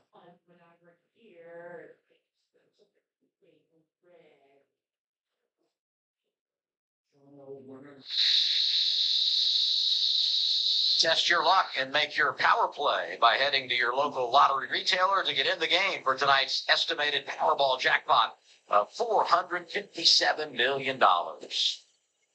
7 laps to go, stage 2. O'Reilly Auto Parts Series racing here at Atlanta. Sammy Smith comes into tonight's race, had led 17 laps, right? Just not a lot of splash for that race team. They faced a lot of problems throughout the early portion of the campaign, but here they are tonight, 29 laps out front and 6 away from a stage victory. But there's a lot of work he's going to have to do between now and the green and white checkered flag. Well, we were riding on board with Raja Caruth right here. I saw him go to the bottom the last time through turns 3 and 4. There was a lap car down there, so he had to get back up in line, but he's searching. You know, we're down to just a few laps to go, 5 laps to go this time by in the stage. Little bit of lift. Yeah. Lift, right? And that might be why he's going to the bottom of turns 3 and 4 right there. He's like, you can run wide open and get out of the draft or lift a little bit and stay in it. So it's kind of a balance. And Adam, when we interview the drivers, we talk about coming here. Everyone loves coming here. And as Denny and I were talking at break, he looked up and he's like, as a competitor, this is awesome. Yeah. Because the field was tight on the restart. As tires have worn, they're kind of getting single file. Guys are running right up against the wall. It reminds me of Daytona 2009, 2010, prior to the repave. It was just awesome racing. We had packs at the beginning, and then it would fade into you needed some handling at the end. And we knew this racetrack would get to this point at some time, right? The surface is not going to have infinite amount of grip for year after year. It's going to lose some every year. And with this aerodynamic package, with this car, these cars were going to be the most grip limited before the Cup cars. So we knew this was going to happen eventually. It's just a matter of, does it tighten up as the night goes on? Parker Retzloff is 8. Let's get some 99 radio.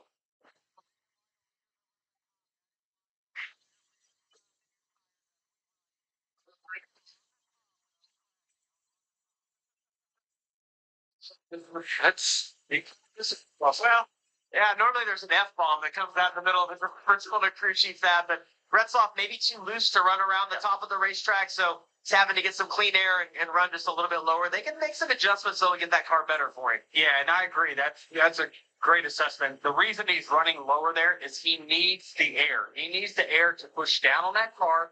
That's what gives these cars grip, because the tires are so hard that you need the downforce to saturate the tire, which creates the grip, which creates the ability to drive. Time to go on the stage. Retzloff in line for stage points as they run right now, 60 above the cut line. Really good opportunity for him to go make the chase. 1-2, Sammy Smith, Justin Allgaier. And we saw Raja starting to lift just a few laps ago, and now he's starting to drop back from the pack, so he might fall back actually to the Quapple and Dayton. And Denny mentioned earlier, you have one to go right here, that he thought the 51 of Jeremy Clements might have been the best driving car. We could argue the 7 right now because he has run right behind the 8 the entire time. He's going to try to get a run right here, see if he can make something happen. The bottom of turns 3 and 4. Maybe a little bit of a rehearsal for what we'll see later in the race. Oh, Sammy got tight. Inside There it is. Teammate. Gonna Final get lap, inside of him. stage 2. 7 inside, Wow. 8 outside. Back to the line. It's going to be a photo finish at the stage. Allgaier out it. I couldn't believe Sammy Smith gave up the bottom, but the distance was going to be too high for Allgaier to get to the outside of him. You got to cover the bottom, especially in the final corner there.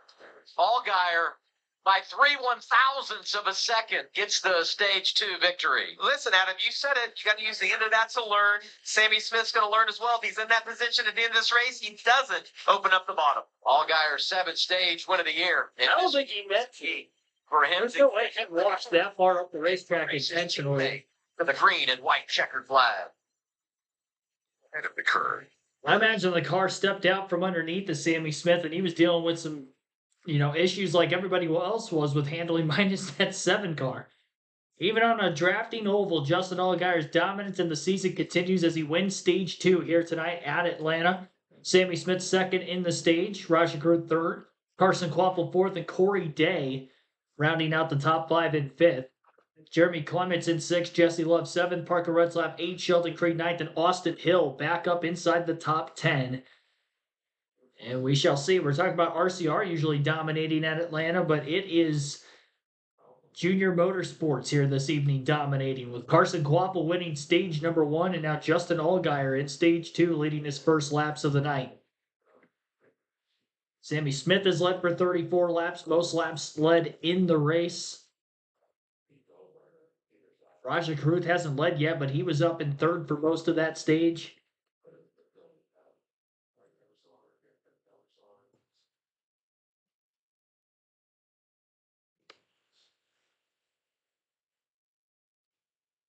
The series points leader trying to add on to his points lead with another good run here this evening. He's already locked up a chase spot with coming into this race, 6 races to go in the regular season.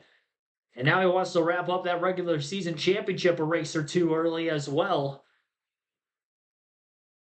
His 6th win of the season, if he can get it tonight, that's going to go a long ways. Pit road going to be open here shortly as we again went caution free in stage 2 after having 3 cautions for incident in stage number 1.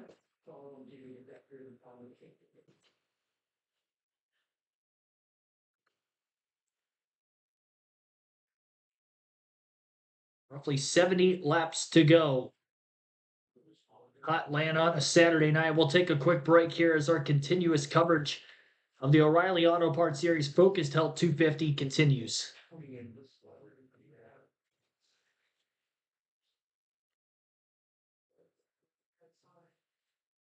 scares you about being a expectation of the life is that when your hero lets you down, it's the moment. For about 10 years, tires continued to go ups and downs and peaks and valleys. Things actually got so bad enough to job as well, but the brand got weird about it. Went over to check on it. I don't know fun. No fun, just doing air mattress on the floor sheets, sleeping on no sheets. Being part of the reason this, with cigarette butts everywhere, hands at the door with heavy eyelids, reeking of alcohol. At that point, her friend said, Johnny, just come with me. I'll pay you that whole lot. All right.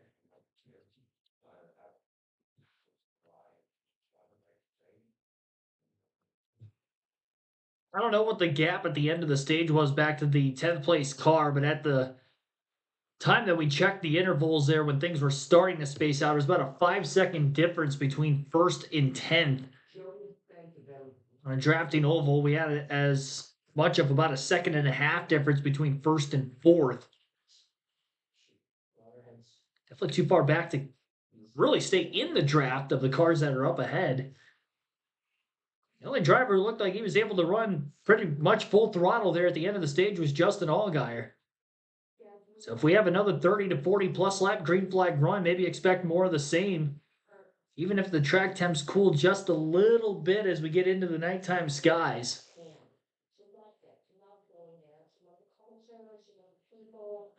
See if all the JRM Chevys can stay up at the front of the pack, though, through the pit stops, or will that jumble the field up a little bit?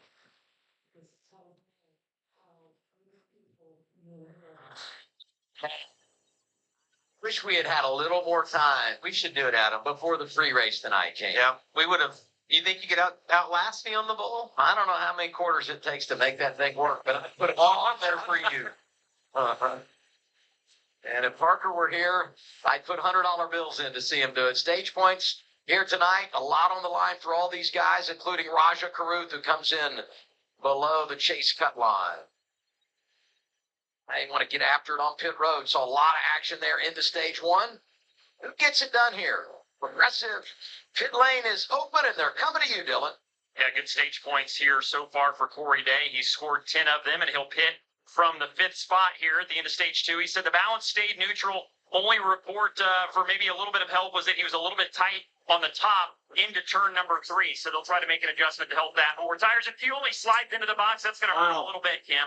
And for Sammy Smith, he said the balance is better, but it was too tight. Definitely tighter on the bottom. They'll make an air pressure adjustment as well as that chassis adjustment, a little wedge there out. And then for Rajat Root, the 88, didn't really have a lot of feedback on the balance. He said he didn't have a good enough run to challenge his 2 teammates in front of him. And finally, Justin Allgaier, also tight, really tight, he said on the bottom. So he put air in the right rear. Race off Progressive Pit Road.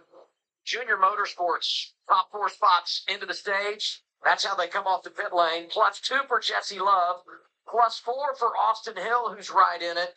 And the guy going in the wrong direction, Corey Day. Helen talked about the fact it's been a good night in regard to stage points, but this miscue will cost him track position as we restart the final stage. We'll reset where he is when we return on CW. That was very deep in the box by Corey Day. Almost actually caught the left front fender up on the concrete wall. Could have potentially damaged the race car. Always a dangerous situation when things like that happen on a pit lane. Especially with a bunch of other cars there at the same time. You just never know what could happen. We've seen a couple drivers sliding through their pit box already tonight. Jeremy Clements under the stage 1 pit stops did the same thing. Dropped it back in the running order a bit after finishing 6th in stage 1. And now Corey Day, who was 5th at the end of the stage number 2, didn't even make it out of the top 10 when exiting pit road.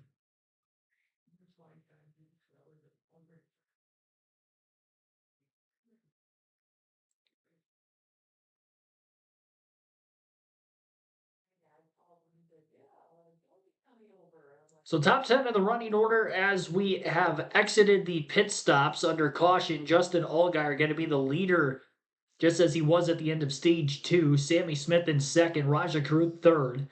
Carson Quapple in 4th, and Jesse Love will round out the top 5 in 5th, with Austin Hill in 6th, Sheldon Creed 7th, Brent Cruz 8th, William Sawalich 9th, and Brandon Jones rounding out the top 10. So you got a lot of the Junior Motorsports Chevys up there. Then you got 3 Toyotas at Joe Gibbs Racing in the back half of the top 10. We'll see if they can work together to maybe take down JRM up at the front of the pack.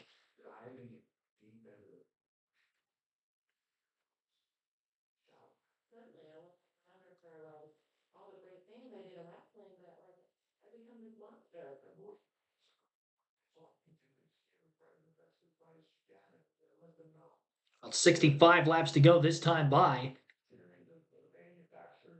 I think one caution, and these teams should be able to make it on fuel the rest of the way from these pit stops at the stage break. Curious to know if we maybe see a little bit of conservativeness out of the pack at the beginning of the stage to try to get within that window to make sure things will be good to go to the end. We've seen fuel mileage situations with this race length, with these stage lengths in the final stage at Atlanta in the past when we've gone to overtime finishes.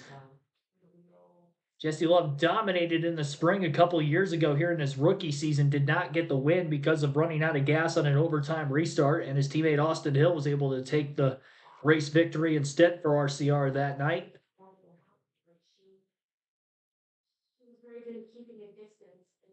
So if we go past the scheduled distance, it'll be an issue. And if we stay green all the way through the final stage, it could become a problem as well.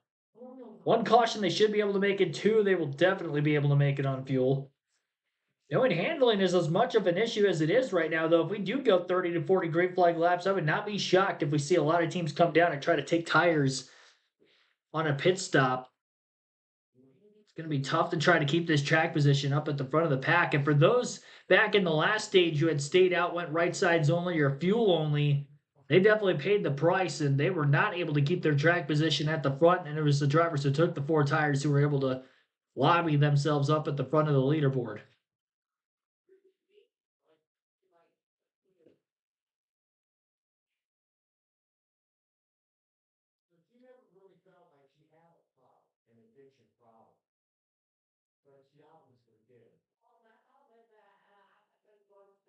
Should be going to get the 1 to go signal this time by, and they'll choose their lanes respectively at the choose rule.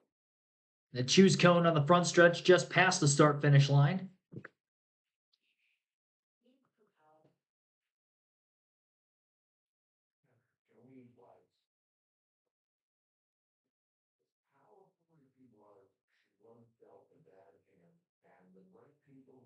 there for my first month. It's been a long 10 years. Thank you. Hey, fella.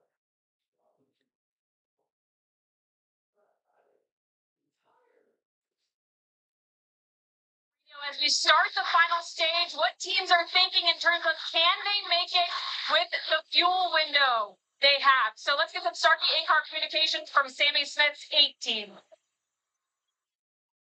I'd rather try to be second and save.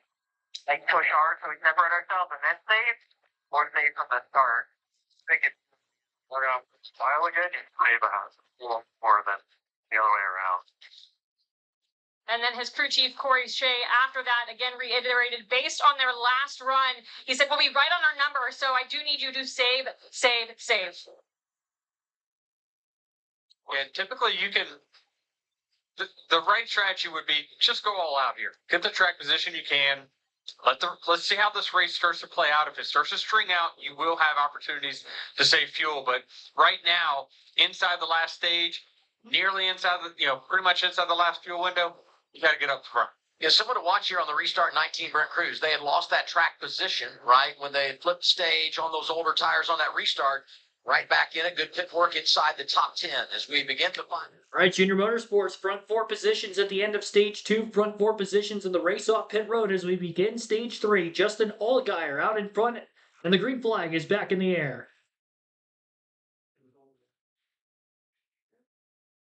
Allgaier Carruth down into turns 1 and 2. Pretty tightly around the bottom of the racetrack. Allgaier lost a little bit of the drafting help with Jesse Love and Austin Hill for RCR, trying to go to the outside of 3 wide and make moves to the front of the pack before Junior Motorsports can maybe pull away with it again.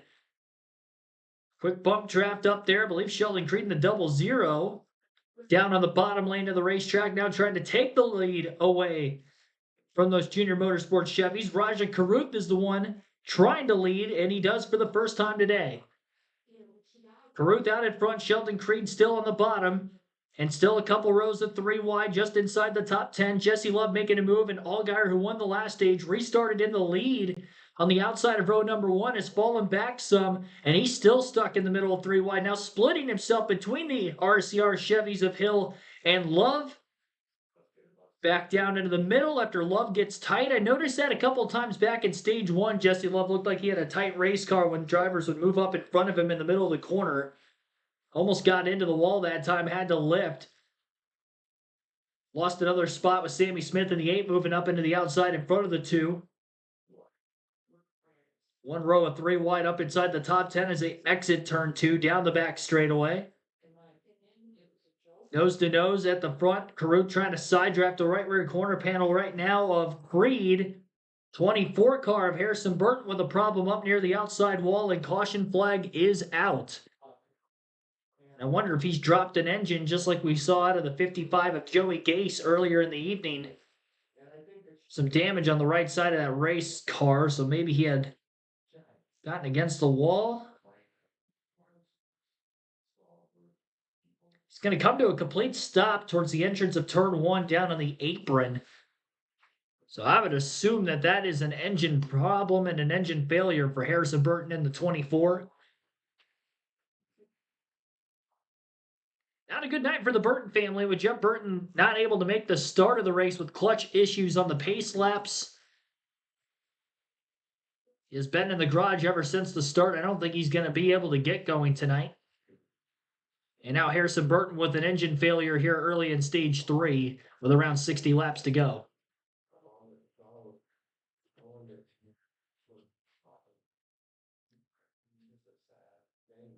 Good job by Taylor Gray in the 54, getting out of the way from behind the 24 of Harrison Burton, nearly making contact. So with Creed leading, Raja Carruth sits in second, Brent Cruz third, Carson Quapple fourth, and Justin Allgaier rounds out the top 5 in 5th under the caution flag for the 5th time here tonight.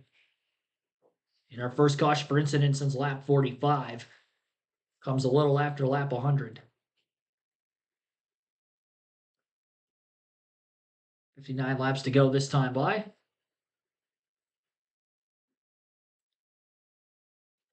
Huge emphasis on having to turn the car off and on again underneath the caution to try to save gas. And just coast here.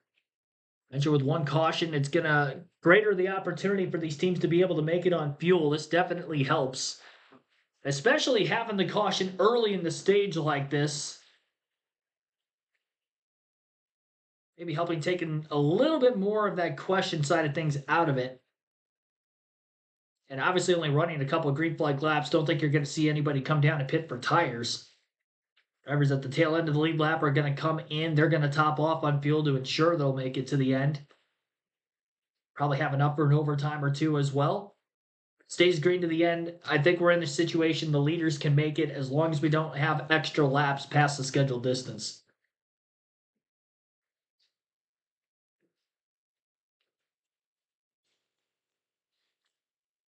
So Sheldon Creed, the track he was finally able to break through and get that first career O'Reilly Series victory after 3 prior full-time seasons in this series.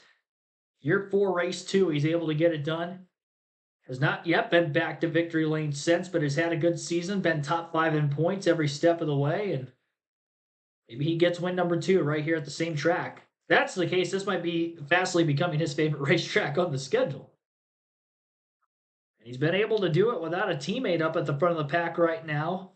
As Sam Mayer, the 41, who started on pole, led for 33 laps, has been a lap down since having that flat tire early in the race. Finally, Mayer will get the free pass in 30th, and he'll be back on the lead lap for the next restart. Tail end of the longest line will be behind all the lap cars, but there's only a couple other cars that he would have to restart behind. As with Harrison Burton dropping out now, there are only 33 cars on track anyway, and again, he will be scored in 30th. Now the last car of the lead lap.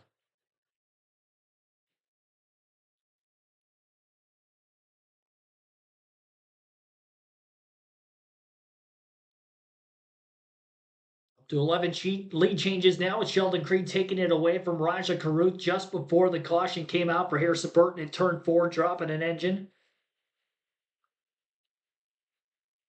A lot of heavy billowing smoke around the racetrack, and I'm sure the safety officials would get some speedy dry out there.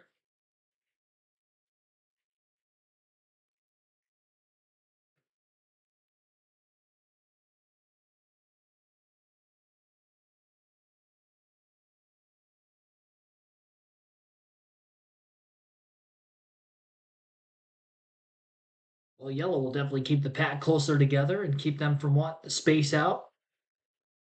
There's a non-junior motorsport Chevy leading the pack. I wonder if that could keep things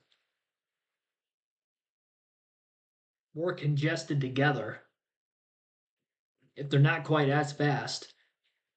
Although Denny Hamlin a little bit earlier on the broadcast stated that he felt that the 00 was one of the quickest cars out on the racetrack by way of speed with his eye test, so maybe he can hang right there with them.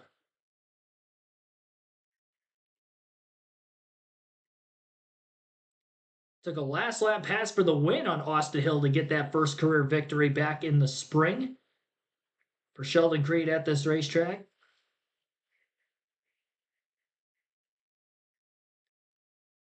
Nick Sanchez last summer was able to get his first career win in the 48.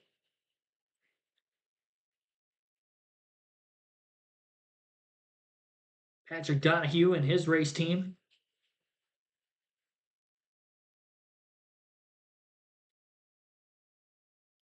Green in the 87 car now. Spent a little bit of time up inside the top 10 at one point in the race, now currently in 11th. May have a shot to get a win here as well yet again. Very much in contention still.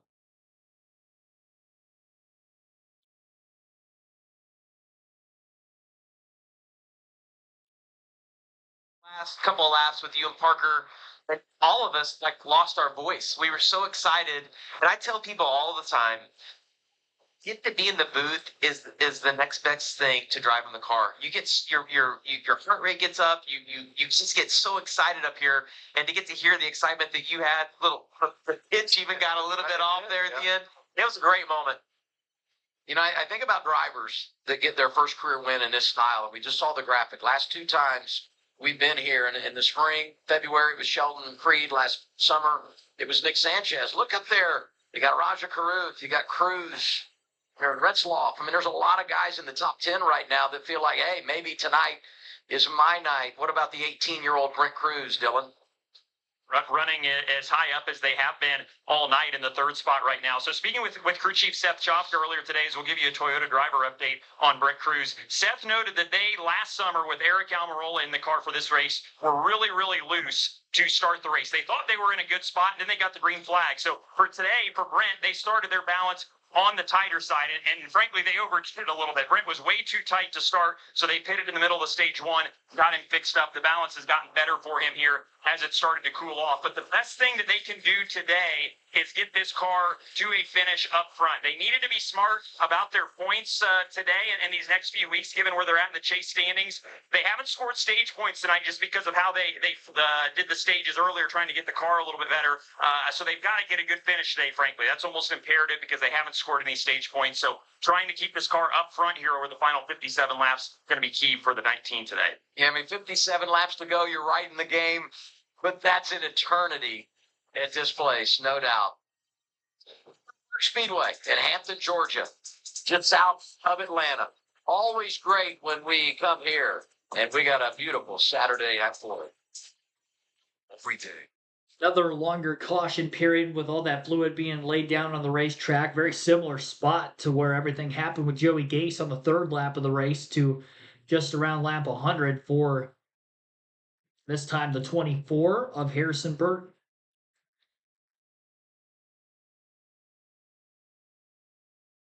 At 12 laps of caution with that first yellow of the race in which this happened. So hopefully it's a little bit quicker cleanup there. But I'll tell you what, a lot of these teams could probably take 12 laps of yellow because that will definitely ensure them making it on fuel. Every caution lap that we run under this yellow alone is just getting them that much better and better on the fuel economy side of things. And maybe not going to have to see as many drivers, if any at all, try to save some when we get back to racing here. Take another quick break and get back to this race shortly when we get the racing resumed. You're listening live on KRC to the Focus Health 250 at Atlanta.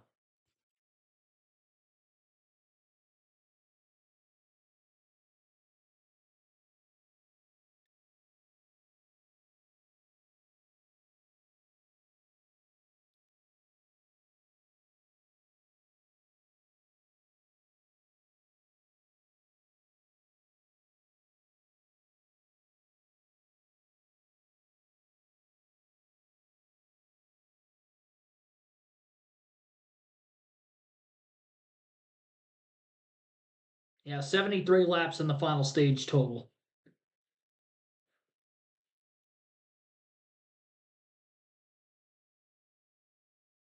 Down to about 55 laps to go on the race course right now.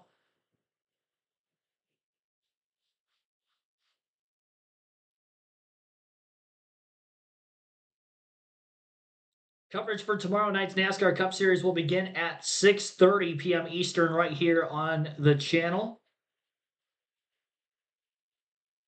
It will be another fun night of action.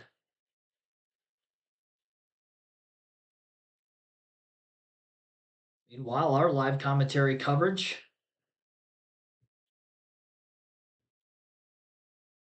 will consist of our pre-race at 6:30 and the actual race itself starting soon after 7 p.m.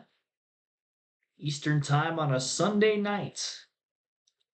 Part of 3 straight Sunday night races for the NASCAR Cup Series starting last weekend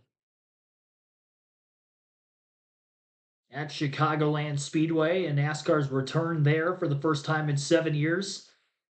Atlanta this weekend and next week at North Wilkesboro Speedway for the first points-paying race there since 1996.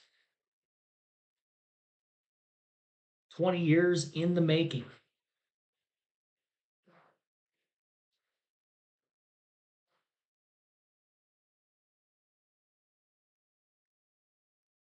On your screen, go to newsnation.com. And closed captioning for this race brought to you by Tableau TV. Watch, pause, and record live TV for free. Just pay once for the device and then watch forever.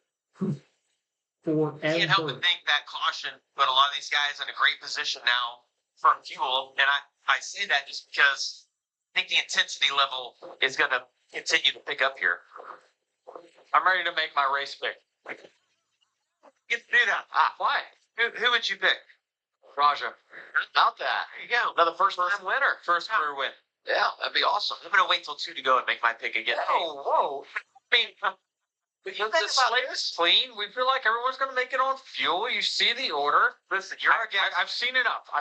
You can make the rules up as you go. It's no problem. Whatever you And- want to do. and I might Any change day. them, too. That's right. If anybody knows what a win means in regard to points, you know. And I look at where he sits and what a win would do tonight with all those extra points. I mean, that would be huge for that race team. Would be the best thing possible for Raja Caruth and trying to get him into the chase, coming in just a couple positions out, entering the night. It's a little bit of ground to make up, but he's already scored a lot of stage points this evening. Third place at the end of stage number 2. Decent stage points back at stage 1 as well, and here he is, leading the race. Sheldon Creed was the leader on the restart initially. Caruth on the inside of road number 1, but has the advantage down the back straightaway. Sheldon Creed getting a much better push, though, in that outside lane as Caruth was pulling away from Carson Quapple in the one just behind him. And that will keep Sheldon Creed up in the lead. Jesse Love gets moved to the outside 3 wide, but does not have help this time, unlike the last restart where he had Austin Hill in the 21 pushing him every step of the way.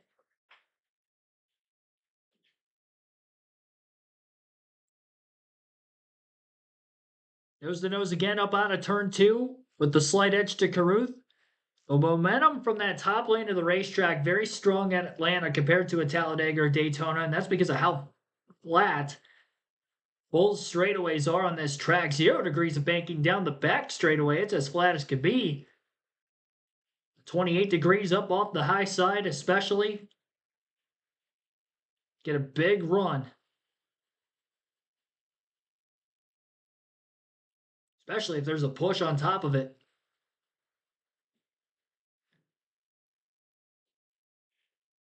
Funneling down towards turn 3, a few laps into the restart. Austin Hill in the 21 car looking to try to take to the outside 3 wide. A couple cars bottlenecking. Back around Brandon Jones in the 19, and we've got a couple of them against the wall now. Corey Day and Taylor Gray have crashed on the exit of turn 4, and quite a bit of damage for both race cars.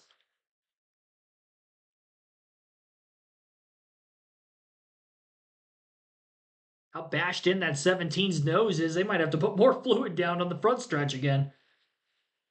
Speedy dry to clean up the fluid, I should say, on the front stretch. It's going to be the 3rd time already tonight. Kind of in that same spot. Safety crews are going to be like, man, again? Getting their workload this evening. Have to wait to see a replay of how that started. Again, Corey Day and Taylor Gray involved in the crash, a 2-car incident off the exit of turn 4. The field was coming to get 51 laps to go. Now down to 50 to go under the caution. And both the 54 and 17 cars will be on the wrecker and headed for the garage area. So Brandon Jones got up either against the wall or near the wall in the middle of the corner, and I think that's what bottlenecked everything up. So Jones slides up. They're nearly 4 wide with cars trying to miss him, and yep, it was just one car, chain reaction into another. Boom, boom, boom, nose to tail, and the 54 was the one that got turned into the outside wall off the front of the 17. Tail end of this line, then a couple cars nearly running each other over, trying to miss those spinning cars to the top. Nearly had 2 accidents back to back. Red flag is out. Gray in the outside fence. What I'm noticing too is after that restart, look how much guys were starting to fight for the track position, taking every run they can get now because they know that just this race could end up going by pretty quickly.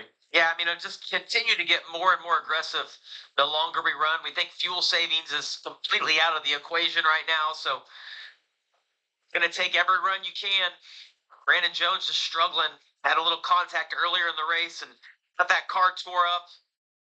Corey Day just wrong place at the right time. Heavy damage to his car. Well, and you know, we talk about the point situation for Taylor Gray. You go to Corey Day. He's still got a real shot to finish second in the regular season. And that is so big when you start thinking about the reset and the difference in points as we enter the chase at Darlington. And now tonight he has a bad night. He's dropped to fourth. Creed has jumped up in front of him in third. Corey's going to beat himself up because you think about it when he slid through a stall, right? Had to back up himself in the back of the pack and then ends up getting in a wreck. We talked about it with Austin Hill. He was able to survive that, but the circumstances put the 17 in a bad position, and then the night went from bad to worse. Our sixth caution of the night has turned into our first red flag. They've stopped the field as we got a lot of cleanup to take care of here.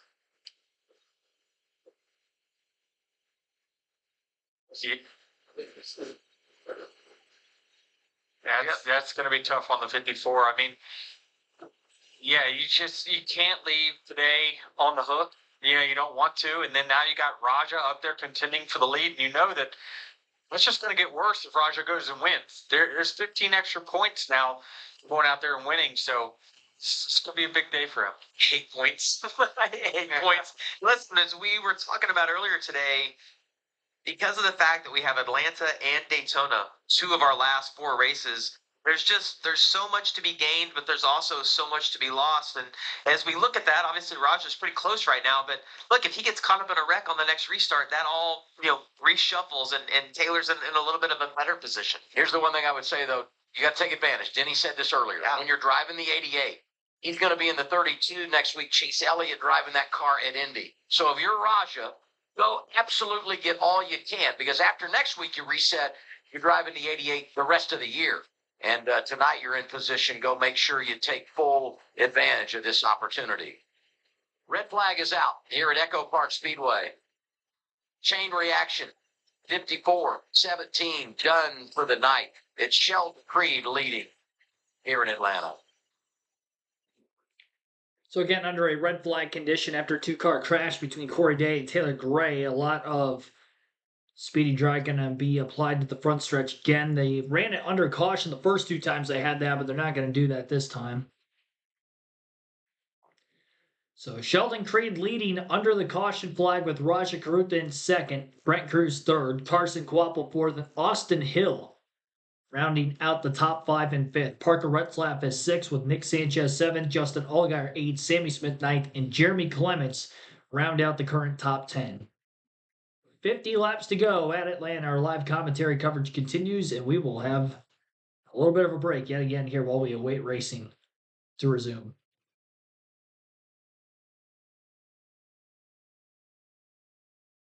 Red flag diecast time again. Unfortunately not. I don't have any new ones that have not showed off yet this year at the forefront.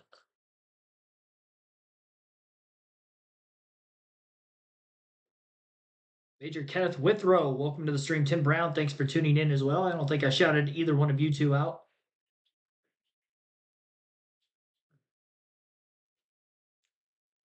I didn't close the chat poll off, though, at the end of stage 2, so I'll do that now. 63% of the 42 votes that were casted for who you think is going to win tonight's race, taking other than Jesse Love, Sam Mayer, or Austin Hill for the win. Neither Hill or Love have led any laps yet. 17% of you taking Love for the win, 10% for Hill, and probably based off the fact that they just haven't led. It's been a junior motorsports night, not an RCR night. Probably wasn't expected coming into the race. And Sam Mayer also getting 10% of the votes after starting on the pole, leading 33 laps right off the rip. Having a flat tire, went a lap down. Finally was able to get the free pass under the last yellow before this one, and now in 23rd place as of the current caution that we are under, and obviously red flag with that said yellow. So action has been paused completely for the time being.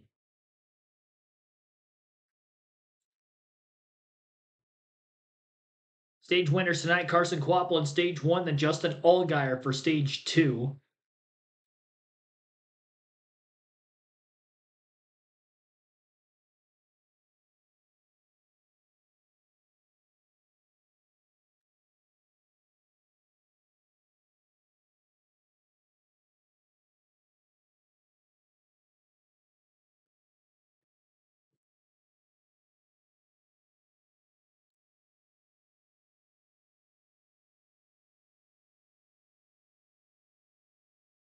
Cleanup continues here at Echo Park Speedway. It's the O'Reilly Auto Parts Series racing on CW.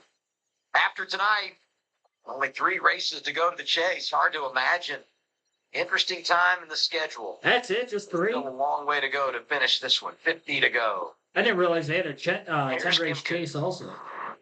Yeah, Raja Karuth, P2, having a great race tonight. Also had a great race in the spring. Remember, he led 22 laps, won a stage, finished 8th. So I asked him what he took from the spring race that he can apply here, things he can and can't do differently. And he said there were 2 things that he put in his notebook from the spring.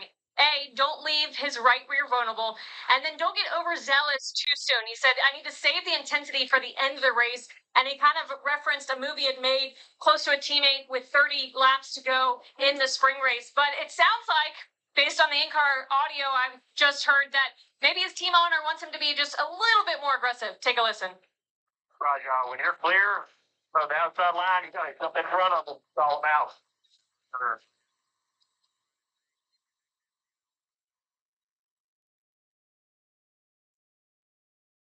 Where you want to be? Yeah, great. That kind of stands out. That's you guys got to work together to sort of understand that. So I think if you're clear, I think you jump in front of them.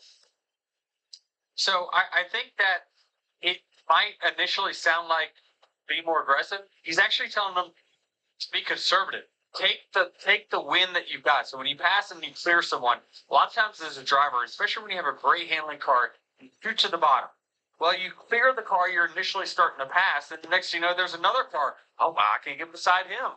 Well, the problem is you don't clear that one, and the one that you just did clear, that position you just earned, goes right back around you. So what Dale's trying to do, he's trying to say, take the win that you've got. You've now held your position on the restart. Maybe you've gained a spot. Get in the preferred lane, then restart and do another run. I think he's saying don't be greedy. Yeah. Take what you've got, like you mentioned, get back in line and reset, because ultimately you'd like to have a 2-car length gap in the car in front of you. So when you pull the bottom, you have room to slide up in front of them. If not, we've seen it multiple times tonight. You don't get back up in line, and Dale referenced that bottom line getting thin. You have to have help, right? We know the energy is where the most cars are, and everybody is migrated towards the top of this racetrack as the runs go on. I think the bottom line is going to have a little more fight to it for the rest of the night, though. Yeah. Yes. What about having Dale Jr. come on your radio? I'm gonna say. I mean, especially for someone like Raja, grew up watching Dale Earnhardt Jr. Now you've got him on your pit box, and you're getting information from him. Super valuable. I mean, that guy right there was one of the best ever to race on a drafting style racetrack. I got to think if he could have been around to race these tracks, this is where he would have been able to capitalize. I mentioned Daytona. This reminded me of that because of how the pace falls off. Remember Dale one year at Daytona being 12 or 13 seconds ahead, being able to run the top of the track. Like, how was he doing that? It was incredible what he could do on those style racetracks. I got a note that said he talked to 4 of his 5 drivers on the radio under the red. So wow. You talk about full self-commitment. He loves it. Yeah. So the red flag has been lifted under caution. Let's check it with Carla. Yeah, Adam, if you rewind to Sheldon Creed's first career win here earlier this year, he said one of the coolest memories after that race was the fact that so many drivers came to Victory Lane to congratulate him after he got to FaceTime his wife and his grandpa from Victory Lane. He said, then after that, yeah, I drank beer for 2 days. He wasn't feeling great on Monday, but I was asking him after the celebration, I said, what did you think about your last couple of moves in that race? He said, well, interestingly enough, I would not have made the same choices that I made at the end of that race. He said, I absolutely would have restarted on the front row instead of the second row. And I guess, Adam, that's just a racer for you. They win the race, and yet they still assess their final moves at the end. Well, we were talking earlier, Carla, how much fun we had with the end of that race. And Jamie, you said it to me earlier today. You're like, I watched it back. I knew who was going to win. I just didn't know how he did it. 2 to go. I'm like, how the heck does he get there? And I think one thing important, and Denny will agree with me on this style of racing, it's circumstantial. And you can't see what's going to happen a minute from now, which would be 2 laps at this racetrack. It takes circumstances to go your way. And sometimes you have the best car and you make the right move. And the people around you do something that moves you back. And sometimes it works in your favor. Let's hear from Corey Day. Carla? That's right. Corey just exited the medical center. Obviously, it kind of seemed like you were in the wrong place at the wrong time. What did you see from your end? Yeah, top just stacked up there, and unfortunately, you're going too fast and don't have good enough brakes to stop in time in a situation like that. So I hate it for Taylor and the 54 guys. I wish I could have stopped in time and not hit him, and ended both of our days. So I hate it for my 17 guys and everyone at HendrickCars.com and Hendrick Motorsports. We had a really fast car to be able to break away like that. It's top 5 there, and that's kind of unseen on super speedways like that. So to say that. I tell you what he's talking about is not being able to stop. So on these super speedways, a lot of times you don't press the brake that often. So what happens is those rotors just continue to knock the brake pads back. So you need to give the brake a few pumps every couple of laps just to get them somewhat close to the rotors. So in an emergency situation, you have the pedal. Because what will happen a lot of times, you keep your foot off the brake for an extended period of time, big wreck happens, pedal goes right to the floor. They call that a courtesy pump. Yes. Give that a courtesy pump every couple of straightaways and just make sure it's all tight. Well, you talk about the humbling sport of NASCAR and the euphoria that this team experienced a week ago. Brandon Jones, just the win. But the way he did it on a restart and going toe-to-toe with a Cup champion Chase Elliott, and now tonight, just daggone, nothing going their way. That was a very impressive win last week. I mean, to outduel Chase Elliott and, just it seems like their mile-and-a-half program with Sam McCauley here is the crew chief. Just they've really got to figure it out. But I tell you, this week has been the exact opposite. Yeah, and he's exceptional, though. You think about Kansas, Chicagoland, very similar racetrack. He's exceptional, those particular type racetracks. And I thought the Joe Gibbs racing cars were really good just as a group last weekend. He's fallen to 8th in points big when you think about their opportunity to make a run in the chase. And now we get a replay brought to you by Progressive. Save when you bundle motorcycle, RV, and boat insurance. Visit progressive.com. Hot spot tonight. Turns 3 and 4. Whole lot going on over there. See, plenty of action right here. Our pole setter, Sam Mayer, saw him get loose. Finally got back on the lead ladder. There's Brandon Jones. We talked about him. You see him get loose. It's almost the exact same place. I tell you what, Progressive's got 37 million customers, and they gained a few more after this. Plenty of flames. Should have slid that right in there. I mean, I read the card. Denny doesn't need a card on that. 37 million customers? Yes. He's painting overnight here at Echo Park. It's touch-ups. You know how I found that out? That my car talked to me a few times. Have y'all seen? I've seen it. Yeah. Yes. I'm trying to get some sleep, and the cars want to talk to me. I think we should get a break in. It's break time. Back in a moment for a restart here at Atlanta. Still a little bit more cleanup going on, although the red flag has been lifted. A little less than 50 laps to go. And once more, Sheldon Creed is our race leader under the red flag period. Raja Caruth in second, Brett Cruz third, Carson Kvapil fourth, and Austin Hill rounding out the top 5 in fifth. 13 lead changes, 6 cautions, 2 of them in stage 3. Stage 2 caution free, and 3 cautions all the way back in stage 1. Only non-incidental caution was lap 90 for the stage 2 end. A couple of cautions with only a few green flag laps in this final stage so far. Despite running nearly 30 laps in the final stage, we saw the field get very spaced out in stage number 2, running green of just less than 40 laps. And waiting to see if that maybe happens again here, but if we continuously get cautions at a fast rate, high rate, field not really going to have much of a chance to try to space out some.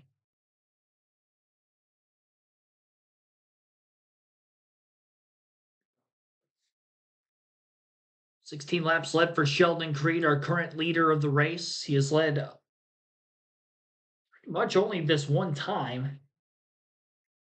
Traded the lead back and forth on restart with Raja Caruth the last time by, but been towards the front for most of the night. When it was heavily dominated by Junior Motorsports, but Creed trying to best them all. Continues as the best riders and bulls in the world in Dayton, Colorado for opening night of the 2026 GBR Team Series season. Austin Dillon's Carolina Cowboys begin their title defense, knowing that there are 9 other teams who have their sights set, taking what the Cowboys have. GBR Team, opening night Coming up next, the CW. Austin Dillon hoping to continue the momentum. Outstanding in Cup qualifying earlier today here at Echo Park Speedway. So let's reset this thing. Final stage, going to be inside of 50 laps to go when we get the reset. A lot of success tonight for Junior Motorsports, but it's Sheldon Creed who won here in February that's in charge as we get set for what could be the final run of the night. We've had some attrition. We've lost some good cars, but some outstanding stories when you look at the top 10. Interesting. We've seen that second place car actually take the outside, the top on the outside. Actually, he likes the bottom. I know Dale talked about him trying to get back in line, but the 88 car has been really good around the bottom of this track. Well, this portion of the race, any line could win. It's just going to be a matter of who gets the push. Raj has got his teammate behind him in that lone. And back to the green, and we already got a couple cars sliding up at the back of the pack. Trying to get going, 3 and 4 wide down towards turns 1 and 2. Coordinated at the front of the field, though, between that side-by-side battle, Raja Karuth and Sheldon Creed yet again. Sam Mayer's got some smoke coming out of his race car. Down the back straightaway, it looks like he's got some nose damage as well, like he ran into the back of somebody. He might have been one of those cars that got log jammed at the tail end of the lead pack on that last restart. Meanwhile, back at the front, it's still Sheldon Creed and Raja Karuth. Down into turns 1 and 2. Creed looking for momentum off the exit of the corner. Another car sliding sideways. Jeremy Clements up out of turn 2, and the caution flag is going to wave again. Another quick caution after that time only about a lap and a half of green flag racing. Sheldon Creed in the lead as the caution flag waved was on the outside. Creed just did not have a lot of help down on the bottom. Good save by Clements.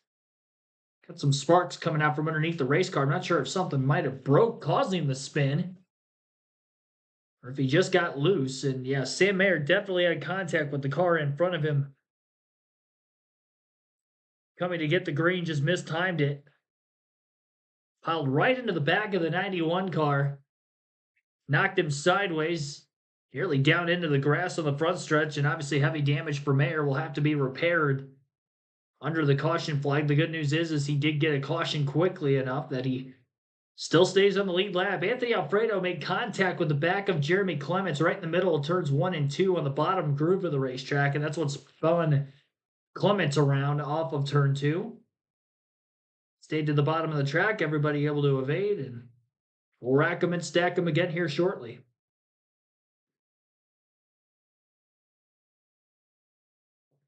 Clements has made his way back around to pit road. Had a good start to the race, looked pretty quick tonight. Had a top 10 finish in stage 1. Haven't seen him towards the front, though, a lot since then. And now going to be at the tail end of the lead lap. Sam Mayer has brought his car into the garage area. And it looks like Mayer is going to be done for the night.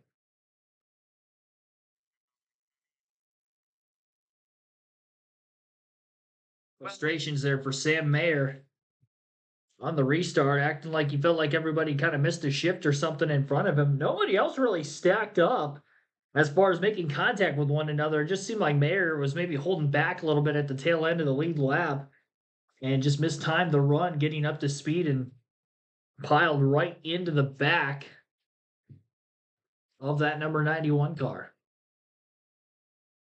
being driven by Mason Maggio.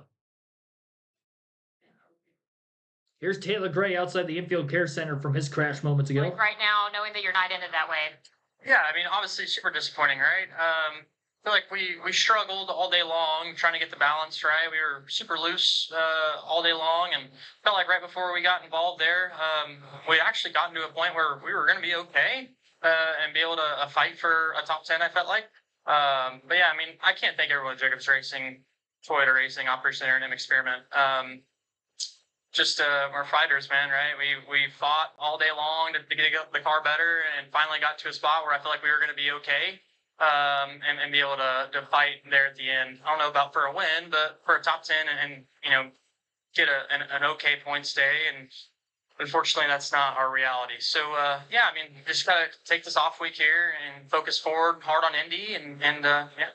You mentioned points, knowing where you are in the standings. What's the concern level like knowing you've got 3 to go? Yeah, well, I'm the biggest Sheldon Creed fan on the planet right now. I hope he goes and wins another one here.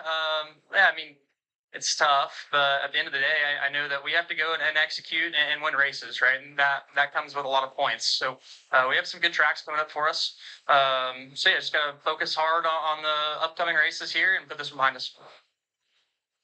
Iowa, Indy, and Daytona. Yep, those are the last 3 races of the regular season. I was actually going to go over that schedule here, and Adam Alexander beat me to it.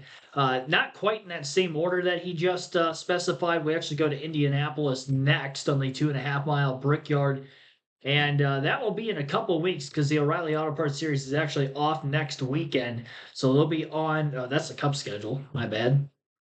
Let's find the O'Reilly Series here. All right, here's the O'Reilly Series schedule. So 3 races to go in the regular season. They actually have a 10-race chase. Unlike in years past under the playoff format, the O'Reilly Series had a 7-race chase, but not going to be the case here. Echo Park Speedway this weekend, and then the last 3 races of the regular season, again, Indianapolis in 2 weeks' time. The following week after that, they'll be on a short track at Iowa Speedway, and then they will have 2 off weeks before the regular season finale at Daytona. That will be the Cup and the O'Reilly Series regular season finales, and then they will go 10 straight weeks in the chase. That begins in September at Darlington, followed by Worldwide Technology Raceway Gateway in Southern Illinois, St. Louis area. Bristol will be the 3rd race of the chase. Another Focus Health sponsored race, but it's the Focus Health 302, and that will be at Las Vegas, followed by Charlotte Motor Speedway. With the Roval not being on the schedule this year, we will be back at a Charlotte Oval date. Phoenix Raceway going to be a little bit earlier in the later going of the season. Of course, not the finale, and it will be the 4th to last race of the year. Talladega, the 3rd to last race of the season. Martinsville, Virginia for their 2nd race date, and then the season finale, Homestead Miami Speedway. The return of Homestead being the final race of the year, first time since 2019. Hard to believe we had that many years away from Homestead being the final race of the season, but it is back again.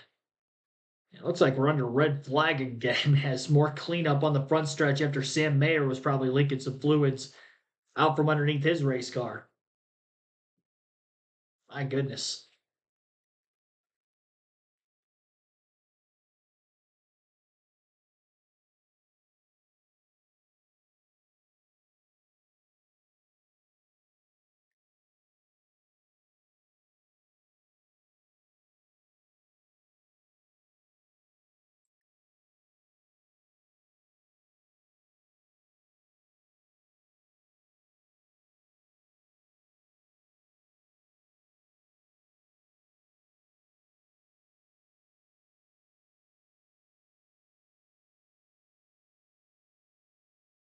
So again, top 5 in the running order. We've got Sheldon Creed out ahead of Raja Kruth in 2nd, Brent Cruz 3rd, Carson Kvapil 4th, Austin Hill rounding out the top 5 in 5th. Nick Sanchez is 6th with Sammy Smith 7th, Justin Allgaier 8th, Parker Retzlaff 9th, and Jesse Love rounding out the current top 10. Cleaned up. So we got our 2nd red flag of the evening. It's been something. You know, when you go racing in the draft, the reality is you can have this. And really the most scary thing to me when you analyze where we're at in this race and the rhythm, you know, we haven't had that big one. Just a lot of little incidents here and there that have collected drivers, and now we're going to be bunched up, and you know the aggression level is going to be on high. Well, and our last 2 red flags weren't from wrecks. That's right, yeah. Just guys laying oil down, and it's just, it takes a while to get that cleaned up. Sam Mayer ran around there for a little bit over a lap, and the amount of oil that was leaked out, you got to have the track clean. They do a great job doing it, but it takes some time to do it. Jake Finch, 11th in his 2nd career start, Dylan. Yeah, I just want to give an attaboy to Jake and the 9 team. Spoke with he and crew chief Philip Bell earlier, and had modest goals for start number 2. Certainly, they just wanted to finish this race. Knew what kind of calamity could ensue here, as it usually does at Atlanta. But just wanted to point out all the things that he's really kind of experiencing, as new things as part of racing in the O'Reilly Auto Parts Series. Pit road is one of them. The feeling of side drafting, feeling the run build, taking the runs. All of those things were things that were on Jake's radar. Things he just needed to learn and wanted to learn here in his first start. And he's done a great job. He's had a quiet night. He's been in and amongst the top 15 all evening long and now sits 11th. He said a top 15 feels like a reasonable goal. But if I could get a top 10 out of the end of the night, I think that'd be like a win pretty much for me in my second start. So he's on pace to maybe do that here, running 11th right now, and just going to try to finish this off and keep their nose clean the rest of the night. But doing a nice job. His first of 5 starts in this car to finish the year. Yeah, best running position of the night for Jake Finch. Good to see. Saying what a lot? Scan the QR code to take a short free online hearing test. Let's listen in to Starkey Radio Communications with race leader Sheldon Creed. I certainly had a lot of oil that we needed to along the late production in it. Thank you, Lee. I don't even know what that means. I want to chime in, but I don't really know where to go with that either. Jonathan Tony going deep into the vocabulary list. Here's what I would. He knows we're talking about. He just looks and laughing. JP's absolutely one of the best. Loved his emotion on the radio when Sheldon won here in the spring. And what is it about that 0-0 team with funny moments under the red? Rewind to San Diego when he had a rock track, which was hilarious. I think he knew that guy. I feel like, Yeah. oh, there we go. Look, bringing in some backup right here. Whole pickup truck load of, they call that kitty litter, the local short track. Oil dry. Buy stock now. Wow.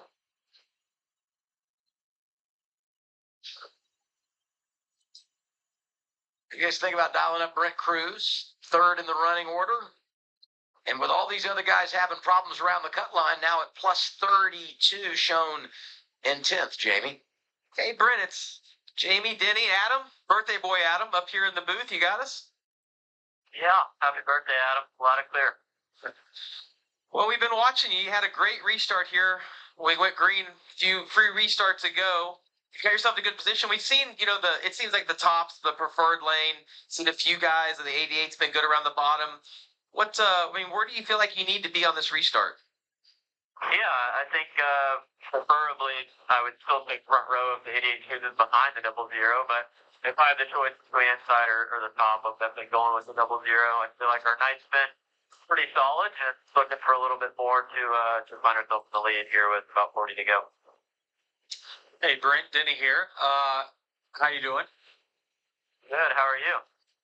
Doing well. Just enjoying this Atlanta race. Can't wait to see how these last 40 turn out. But I got a question for you. It looks like a lot of the Joe Gibbs Racing cars has actually not been handling well throughout the day. Have you noticed a change? I mean, you were in the middle of the pack at one point.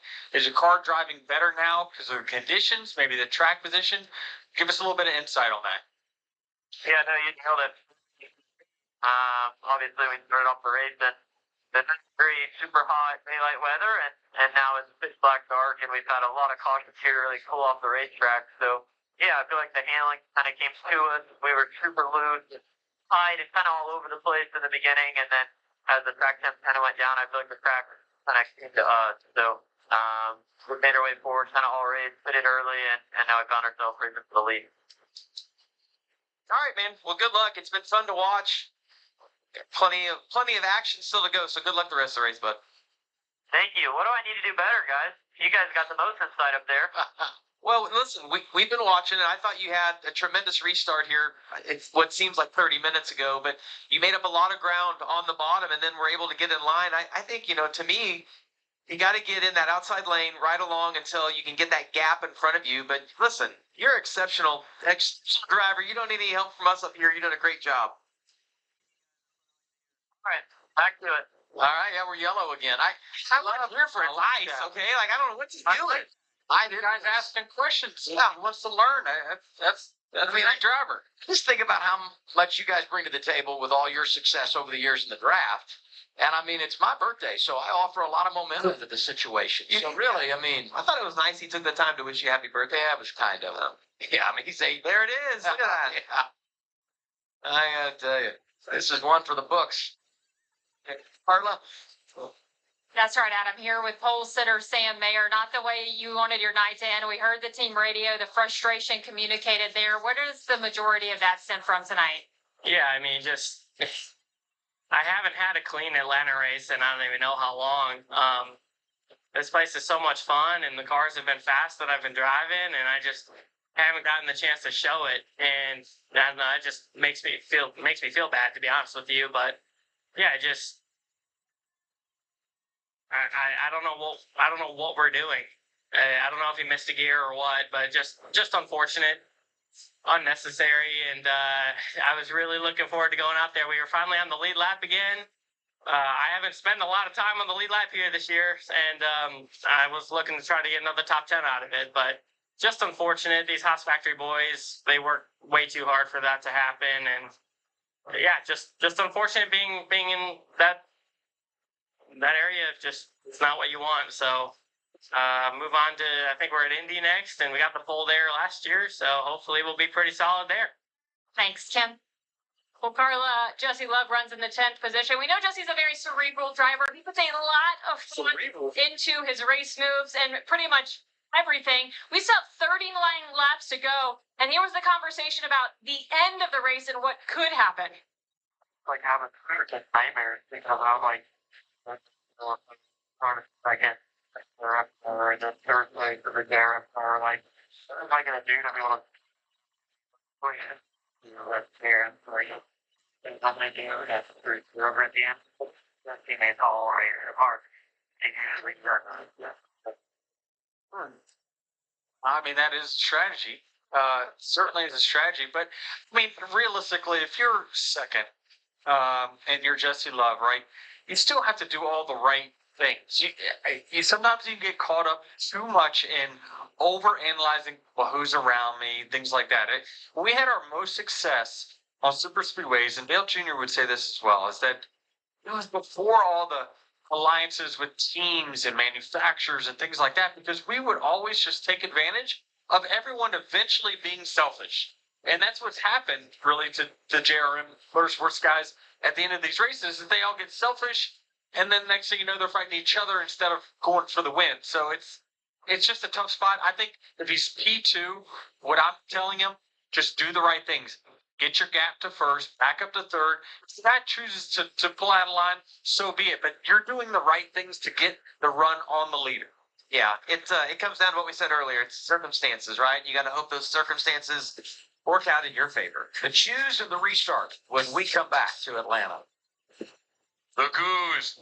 Shouldn't have too many more laps of caution. Our second red flag of the night, and more speedy dry put on the racetrack after oil had been laid down. We had two lengthy caution flag periods in this one because of fluid being put down on the racetrack, and now we had two red flags in the final stage because of the same thing. So quite a lengthy night here. Sheldon Creed leading, trying to get the Atlanta sweep for his first two career O'Reilly Auto Parts Series victories, is out in front of Raja Carruth, Brent Cruz, who you heard from moments ago with an interview, and the in-car cam, and Carson Kvapil, who was a Stage 1 winner earlier tonight, led a decent amount of laps and still up in contention. Austin Hill has not led any laps yet, but he is in 5th place, obviously always a contender here at Atlanta with this newer repave. Jesse Love, kind of the same thing, in 10th. Sammy Smith has led for 34 laps today, most laps of any driver. Sam Mayer just exited moments ago, qualified on pole, led 33 early, and now he's out of the race, sitting in 31st in the running order. Another driver right around that chase bubble, much like Taylor Gray, who has done it with an early exit. And another driver hoping that Raja Carruth doesn't win this race, knowing Carruth was below the cut line coming into the day. Not a win in your end format, but a win scores you a lot of points. More than any other driver, and obviously a bonus this year with the new chase format, where if you get the race victory, that's a 15-point difference from what it used to be. 20 points between first and second place just in the finishing order now.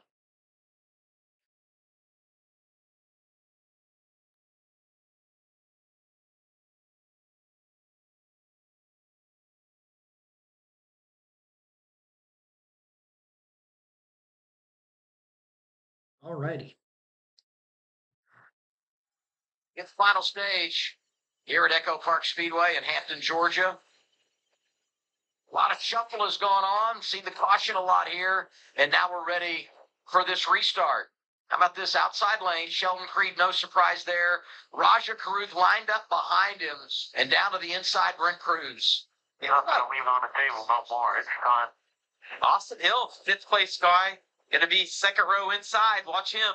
Yeah, 5th prior to the choose. Said, give me Yeah. 2 inside lane. One here 5 times. 36 laps to go to Atlanta. An outside row, much more connected than the inside. Austin Hill was not able to get to Brent Cruz's bumper. Look at Raja giving a big shove to Sheldon Creed. Oh, a little block right there from Wapple. Nick Sanchez trying to make something happen in that outside lane, going in the wrong direction. Yeah, Jake Finch, who talked about earlier. Look at him in the outside lane. All those Junior Motorsports cars lined up. Jesse Love making it happen down low. Yeah, Brent Cruz is trapped on the bottom right now. Dale Jr. talked about that with Raja Caruth under one of those red flags.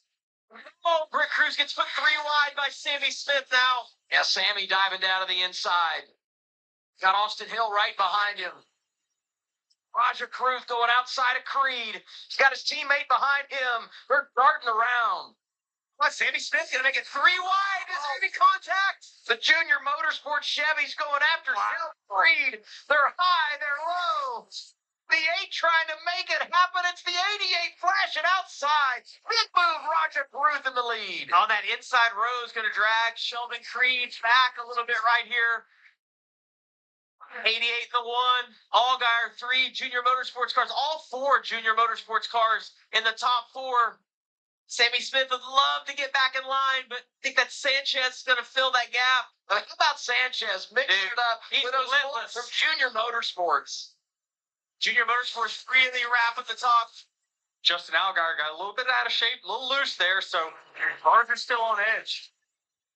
Well, that 87 team has been great in the last month with what Austin Green did out west on the road courses. Sanchez top 12 last week at Chicagoland and very much in the game tonight. Well, it's something I want to point out as you look, Raja Caruth, cars, Wapple, all those cars, I see a lot of Hendrick Motorsports engines.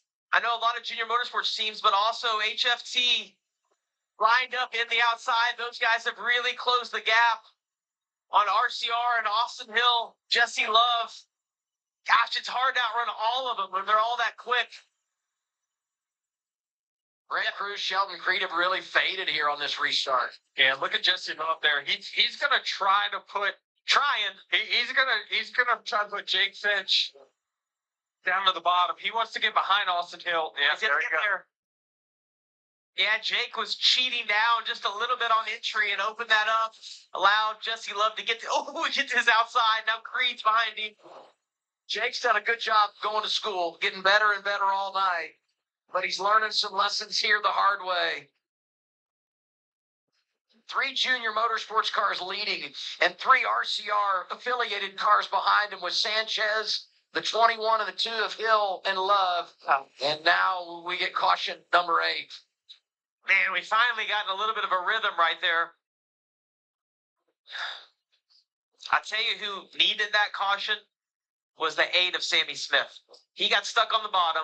They got lined up on the top, and he could not find a gap to get back in line. And it was a slow death that he had going on right there. So this will let him regroup, kind of get back where he needs to be. And I'm so curious because we got to do this tomorrow night. Is that where is the track? Has it picked up a lot of grip? I still see a lot of ill handling cars out there. Now they're going to stay tighter longer, but I think if this thing goes green, It's going to spread out a little bit. I think it's still going to be a little bit of a track position type race. See Glenn Reen going for the slide coming off of turn 4. It's so compelling when you get down to the end of these races and, you start talking about the choose, especially when you have the teammate, dynamic that exists. And that's what we're going to have here. I mean, we've talked about, even if it's not true teammates, the affiliations that exist inside the top 10. I'm so impressed with Junior Motorsports. It doesn't matter If we go to a road course, 1.5, the drafting tracks, it's not one of their cars. All of their cars run so good consistently every single week. Well, they've won 12 of the 20 races this year. You got to think too that this is probably where their team owner is the biggest asset for him, right? No doubt. We talked about under the red. He was talking to 4 of the 5 drivers. Is that right, Adam? Yeah, It's yeah. like, he knows this type of racing so well. This is old school super speedway type racing where it's not like the next gen where it's really changed complexions over the last few years. This style has been around for a while, and this is the style that Dale Jr. was the best at by a long ways. And so, this is where he can really influence those guys. And it seems like the information he's given them, just at the racetrack, but more than likely post-race after they've made some mistakes, it's starting to show that they're learning from those. Marty Lindley leading the charge for Raja Caruth, Kim. Yeah, let's find out what he wants to see out of his driver, because Raja came on the radio and asked for a balance adjustment. You said, we're not coming back in. So what's your confidence level that he can get it done here, even though he doesn't quite have the car he wants? Yeah, the Hendrick.com Chevrolet is a lot better than it was. The first 2 stages, we got really tight at the end of it. He was asking for a half a number balance right there, so I believe he'll be good to go. Fluid, keep his clean air, and he can get his first win. And what do you like that you've seen out of Raja today? I know before the race we talked about this was going to be a big points day for you guys. He's earned the 3rd most stage points. So what have you liked that you've seen from Raja? Yeah, he's driving a really smart race so far. He's been really patient. He's listened to his spotter, and if he continues that, it should be good. Thanks, Marty. Thanks. I can't help think as we ride on board and can see Raja's eyes there. The nerves are terrible under a caution. He's going for a first win in the O'Reilly Auto Parts Series. The guy behind him, his teammate, Carson Quapple, same thing. But when he's racing, all those nerves go away and you focus on exactly what you need to do. But when you ride around under caution like this and you just start thinking like, well, what do I need to do on the restart? You start overthinking everything. He just wants this thing to go back green and let him do what he knows how to do. And more than likely, I mean, I can only speak for what I'm thinking during these caution flags on super speedways, but I try to just log how these races played out. What have I learned from that, right? And what mistakes maybe have I made in the past? What lanes have typically won it? What is the right move I need to make? Well, what if the second place guy lays back? What's my move going to be? Do I want him? If he's going to get a run inevitably, do I want him to pass me on the low side or the high side? And so typically on these kind of cars, I would think you would want to let the cars pass low because the right rear is going to be the most vulnerable, especially to side draft. You then can get back on their right rear quarter panel, keep them from clearing. So there's lots of little things and details that these guys are thinking of. You hear everything Denny said right there, Adam. It's why you're so mentally tired when one of these races is over. These aren't physically demanding races. It is hot tonight. Mentally, when these races are over, because of everything that Denny just said, you're having thousands of thoughts a minute and trying to just put yourself in all these different circumstances, and you're just mentally exhausted when it's over. Let's hear about the guy that won here a season ago, Nick Sanchez, Carla. Yeah, y'all were talking about him. Obviously, he got that big win for Big Machine Racing last summer. When he came here in February, though, he got a 3rd place finish with AM Racing. We know that team closed mid-season. Now he's back with Peterson Racing. He credited his win, though, back in July with the fact that his car had that RCR affiliate. He said the handling of that car was so good, I literally could have driven it with one hand. But he said, even if I don't have that kind of handling, I'm just really comfortable at this track. He's very aware. He's never finished outside the top 5, no matter what series it's been in, even the truck series, no matter what team, what car, certainly leaning on that confidence tonight. Yeah, and he's not afraid. And I would say, too, when you're not racing for points, it really opens the door for you to go out and make it happen. A year ago, he was very much racing for points, trying to make his way into the playoffs. And he locked up a spot a season ago when it was winning you're in. Jamie, you and I did that race. And if you remember, we didn't get a touch of rain. We had those long lightning holes. We were here late into the night, and Sanchez able to persevere and get that first career victory. Well, Sanchez's strength is how aggressive he is, and that plays into a track like this where you take all of those runs, and we talk about Austin Hill, how good he is in a track like this. Sanchez is in that same category. It doesn't matter what he races in this type of tracks. He seems to find himself in a good position when it counts. Well, I tell you, if he's never finished outside the top 5, that's not by chance. Yeah, that's not luck. No, he has got a skill set that is obviously excelling here at this track. Also won in the draft at Daytona. Yeah, Truck Series, he's got to win at Daytona and Talladega, and obviously here at Atlanta last season in the O'Reilly Auto Parts Series. So here he is up inside the top 5 late in the going here tonight outside of row 3 for a restart. 26 laps to go. Green flag back in the air. Junior Motorsports on the front row of Raja Carutha to the inside. It is the points leader, Justin Allgaier, down into the first turn. Allgaier's got the advantage. Will he pull up clear on the 88? He does not. Down the back straightaway, he'll still get pushed. On the inside, Raja Carutha also getting pushed by Carson Kvapil, his teammate up high. Austin Hill in the 21, slowly grounding his way forward. Still has not yet led today, but right up there inside of row number 2. Carutha leads the first green flag lap of the stage. 3 wide around Sheldon Creed, a couple other cars. Creed washes up just a little bit, very tight in that middle groove. And out 3 by 3 down the backstretch. Jake Finch in the 9 is in the mix. Really the first time we've seen that 9 car for Junior Motorsports up inside the top 10 tonight. And sideways, up out of turn 4, I believe was the 9 of Finch. He got against the wall. Car scattered all the way across the front stretch, and the caution flag is out for the 9th time today. As Finch got a piece of the wall, I was just praising him for how good he was doing, and I think the commentator's curse got him. My goodness.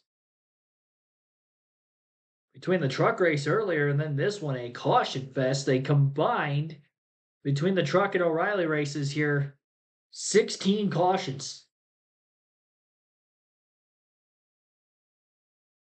Had 1 red flag in the truck race, 2 of them in the O'Reilly race so far. This one will stay under caution flag conditions, and we'll have a restart with less than 20 laps to go. Finch pancaked the right side and right rear of his race car pretty hard after he got loose. Big momentum down the backstretch when he was pushing the car in front of him, middle of 3 wide. Car slipped out from underneath of him just a bit. Doesn't take much. Seen so many cars get loose in turn 4 alone. Turns 3 and 4. We have seen at least 5 spins tonight of the 9 cautions.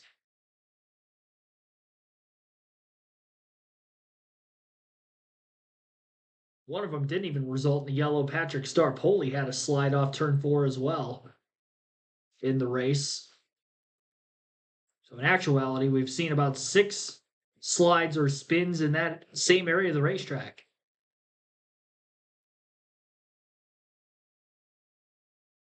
So loose, he was able to save it for so long until he couldn't. Full field running order with just less than 20 laps to go for the ensuing restart. Raja Carutha is the race leader. He's led for 16 laps today. Justin Allgaier in second. Austin Hill now up to a race high 3rd place position. Carson Kvapil, stage 1 winner in 4th. By the way, Allgaier was a stage 2 winner. And you got Nick Sanchez rounding out the top 5 in 5th. Sammy Smith in 6th. Jesse Love 7th. Sheldon Creed in 8th. Brent Cruz 9th. And 10th is Anthony Alfredo. Jordan Anderson started last today in 38th. He's up to 11th quietly. He's just so good on these drafting ovals. Always finds himself up towards the front late. Parker Retzlaff is in 12th. William Sawalich 13th. Jeremy Clements 14th. And Ryan Sieg 15th. With Dean Thompson 16th. Leland Honeyman 17th. Brandon Jones 18th. 19th for Brennan Poole. And Nick Lights in 20th. Patrick Star-Poli 21st. Kyle Seed 22nd. Ryan Ells 23rd. Mesa Maggio 24th. And Garrett Smithley 25th. Glenn Reen, 26. Josh Balicki, 27th. LeVar Scott, 28. Jake Finch, 29. Just had that spin and pancake against the wall. 30th is Blaine Perkins. And 8 cars at least out of the race tonight. Not sure if Jake Finch will be able to continue or not. If he does, still 8. If not, 9 cars will be out. Sam Mayer finishing 31st. Corey Day, 32nd. Taylor Gray, 33rd. Harrison Burton, 34th. Logan Bearden, 35th. Carson Ware, 36th. Joey Gase, 37th. And Jeff Burton didn't even make the start today with clutch issues early. Thought they were going to be able to get it fixed enough for him to at least get back out there at some point, but not the case. They didn't even make the start. Fortunate trip for that 27 team of Jeff Burton. We'll take our final break of the stream. You're listening live on KRC. Flag to flag coverage continues here on a hot summer night in Atlanta.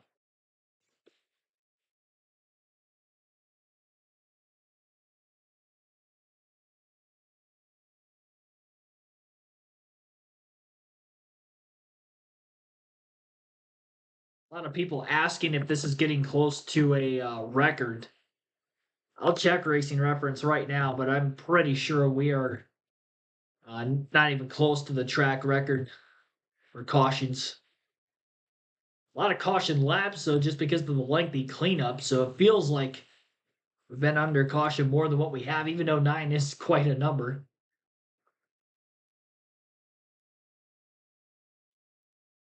We go Echo Park Speedway in Atlanta. We'll check to see what the track record is. They had 10 cautions back in 1993. They also had 10 in 2021. First drafting oval race here in 2022, they had 10. They had 12 cautions in 2023 in the spring race. That would be the track record. So 12 cautions is the track record, and we are at 9 right now with about 20 laps to go. Impossible to get there if we end up having enough cautions. The thing is, looking at the caution laps, the record for the most caution laps ran at Atlanta, I believe in that same race, 68 laps. And because of the length of some of these yellows here today, despite having 3 less cautions, we are only 10 laps under yellow away from breaking that record. We have not had much green flag racing in this final stage. I think the longest green flag run we've had in stage 3 is about 5 or 6 laps. 5 of the 9 yellows in this final stage alone, counting the stage break at lap 90, 6 of the 9 cautions tonight have happened between lap 90 and now lap 143. It's only 53 laps. Should be a quick caution, though, after a quick pancake in the wall. Not much sweeping in the racetrack to get some debris cleaned up. And again, we will restart with a little less than 20 laps to go.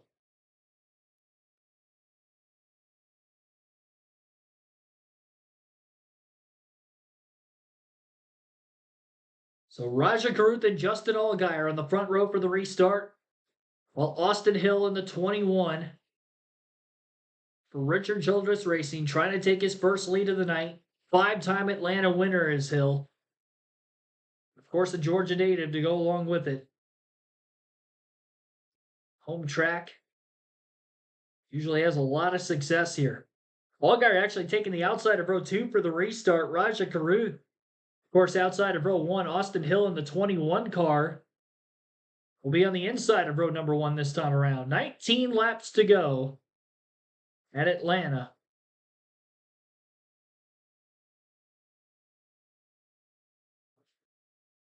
And here it is, green flag in the air again. Great restart for Austin Hill. Besting Raja Karuth at least back to the start-finish line. That's a Junior Motorsports Chevy pushing Hill into turn 1. Our stage 1 winner of the night, Carson Quapple. Pushes him all the way through 1 and 2, and both cars will be clear. Hill goes to the top to try to block Quapple now. And Quapple's still connected to that back bumper into turn 3. Cruz swinging back down to the bottom of the track, trying to get at least one spot back on Carson Quapple. Not quite clear yet. They're side by side for second as Hill leads the first green flag lap of the run. Quapple with a huge surge of momentum gets to the inside of Hill into the first turn. Tightly door to door, and now another caution on the racetrack. And it's Jake Finch again, as it looks like he slapped the wall a second time consecutively here. Our 10th caution of the race. Second most in track / series history at this track. That's unfortunate. He just came onto pit road for repairs following bringing out the last caution. Obviously didn't pull the fender out enough from that right rear tire, as the right rear is flat. And he has hit the wall again.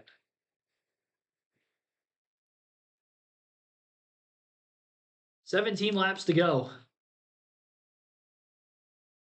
By the time we get this next restart, I'm going to say 12 or less laps to go the next time by. Carson Kvapil scored as the leader at the time of the caution over Austin Hill. And now it looks like timing and scoring has changed a bit. They're going to say Austin Hill was ahead. Going back to the last scoring, Luke Kvapil was just pulling out of line, making his move for the lead as the caution lights came on. And Finch was well out of the lead pack. Sliding around the bottom of the racetrack, got to the apron.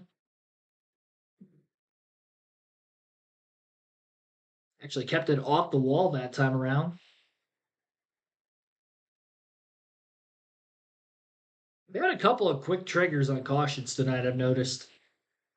The only one that they didn't actually throw a yellow for with a slide or spin of some sort was that Patrick Starr Poli caution late in stage 1. I should say spin that didn't result in a caution late in stage 1. After we had a couple early yellows. There's been a couple instances where it looked like somebody kind of saved the race car and kind of had a half slide, and then we got a quick caution for it in this final stage. No words for this mess, yeah. I talked about we might be able to break a track record for the most caution laps ran. 163 lap race, 250 miles. We've had 60 laps under caution out of 147 complete.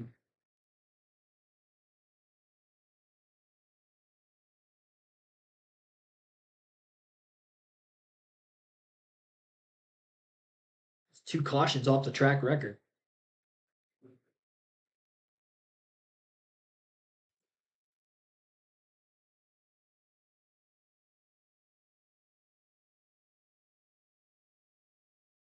Earlier in the spring, we had 7 yellows when Sheldon Creed was able to go to victory lane, and Nick Sanchez's summer win last year actually had 58 caution laps with 9 cautions in the race, so that was plentiful as well. Though some of those caution laps are due to lightning delays and extra cautions there, not so much all per incident like this evening.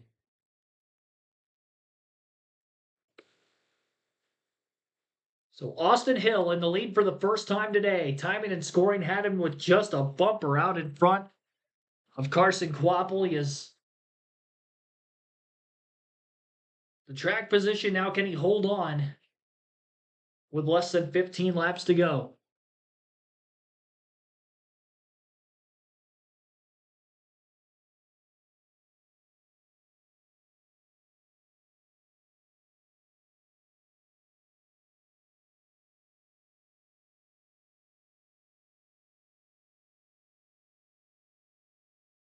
That's right. And they have had a little bit of an unconventional path to get there today after some damage early. Okay, you and I talked this afternoon. You said the way you guys have won these races in the past, it's not going to work. By being up front, controlling the race, everybody else has closed the gap. You're at the front. How do you win it now? Yeah, I think we just got to keep him out front now. That's been our goal all day, is to try to get him up there. You know, we had so much issues there early, and we was able to rebound from those. So we're going to let Austin and Derek do their thing out there right now and try to bring this thing home for us.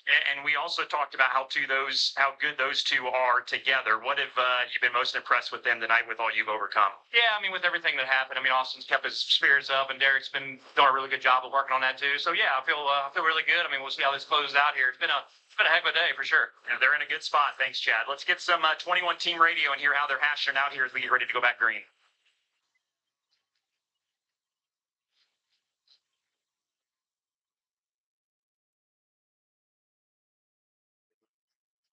Front, I was kind of wrecking on that one. You're there, so you're Wow, that's great conversation, and we talked about the relationship that he has with his spotter, and so what they're saying there is that Derek Nealon, the spotter, was clearing him down in front of Carson Kvapil, and one of the reasons Austin Hill is so good at this type of racing is because he knows when to take a chance and when not to. Right. He didn't feel like that was the moment to take a chance and get wrecked with 15 laps to go. It's going to live to race at the end of this thing right now. However, if it's the last lap, it's a different Austin Hill block that we see there. I always feel like at these races, no one block has to be made unless it's on the final corner of the final lap. Live to run another lap. Totally. There's always another opportunity. Like, where's the how far back are you really going to go? Right. You know what I mean? If you Especially don't if make they're that pressing on block. the inside. Right. If you let him get to your outside, I think it's different. But letting him get to the inside with what we Right. see You got today, help coming. maybe you're losing 1 or 2 spots right there. Carson Kvapil goes outside with Austin Hill for the restart. You think about the day that they put together. His average running position in this race, 13th. That speaks to where they've been throughout the night. I mean, you go back there, you race to the front, and then just when it looks like you're gaining ground into the stake, boom, you get damaged, you got to go back again. Yeah, that's all right. They did have to repair a little bit of damage to the nose. Gets a shove, gets That's the a bear lead. bond down on that And was in the splitter right place when the just below the grill. place the scoring loops to be in control. Takes the outside lane. And look at this front row. Allgaier and Hill. When you think about the last 5 years in the O'Reilly Auto Parts Series, Yep. this has been the duo that's gotten it done the most. The 2 guys lined up behind him, going for their first win in the O'Reilly Auto Parts Series. So got a little bit of everything in the front of the pack tonight. Chevrolet has won the last 11 in the draft. Try to make it 12. And a lot of them up there to go get it done. 13 to go now in Atlanta. Pretty even as they head down into turn 1. Justin cheating up just a little bit.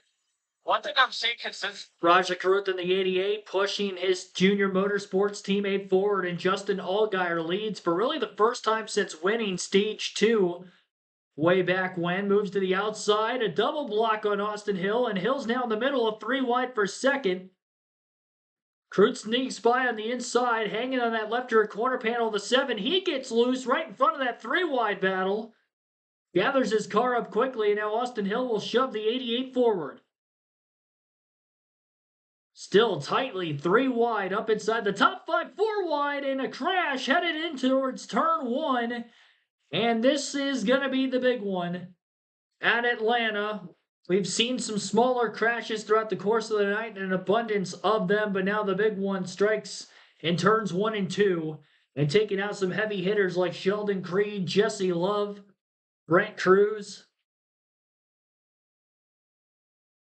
Jordan Anderson, who was having a good night, all sorts of tore up.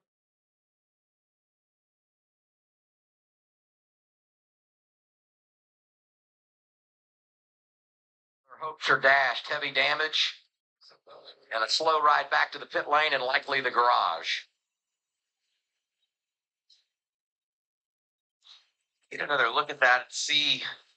They got 4 wide, but does someone move up? Does someone come down?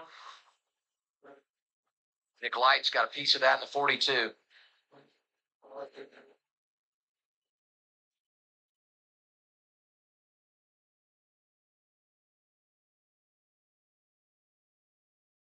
Sorry, guys. Thought I had room down there. Sorry about that. My fault. Jordan Anderson radio. Doesn't make a lot of starts. Really good in the season opener at Daytona. And he's Another always been really good in the draft. And when you think about the stoppage. foundation of success for Jordan Anderson racing, it's been at these style of tracks. And Brent Cruz, limping around, comes to a stop. Only plus 11 over that chase cut line, which is huge. Heard comments from Jordan Anderson, who was on the very bottom of this. We don't have him highlighted there. He's in the number 32, apologizing, thinking there was room. See, Yeah, making he's 4 wide. Yeah, and he's the one that made the decision to Yeah. go 4 wide. If you're 4 wide, I always wonder who was the last guy in. You know what I mean? That's whose fault it was. Who was the last guy that made that decision then? But It's like he hits the that apron a line little down bit. there is out of bounds. I mean, you get below the white and yellow line, you're out of bounds. He wasn't quite there, but that's another thing you got to be thinking about in those situations. it's not leaving a lot of room for error, and especially when you know that line is essentially a wall that you cannot cross. It just puts everyone on top in a really, really tough spot. Well, because if you're Creed, you're like, well, I haven't left enough room. So I know no one's getting to my inside. And then, Jordan forced the issue just a little bit there. And it almost looked like he hits the apron, washes his car up just a little bit. Poor Brent Cruz is just up there along for the ride. Jesse Love. Now, I mean, in his defense, if he can somehow hold his line, everybody else, holds theirs. He's inside the top 10 there. He's thinking, this. If I get now, I'm looking at being 7th, 8th. Like I can win from there. Right on board with Jesse Love here. His perspective, Yeah. nothing he could do. Had a car on his outside, had Creed obviously on his inside.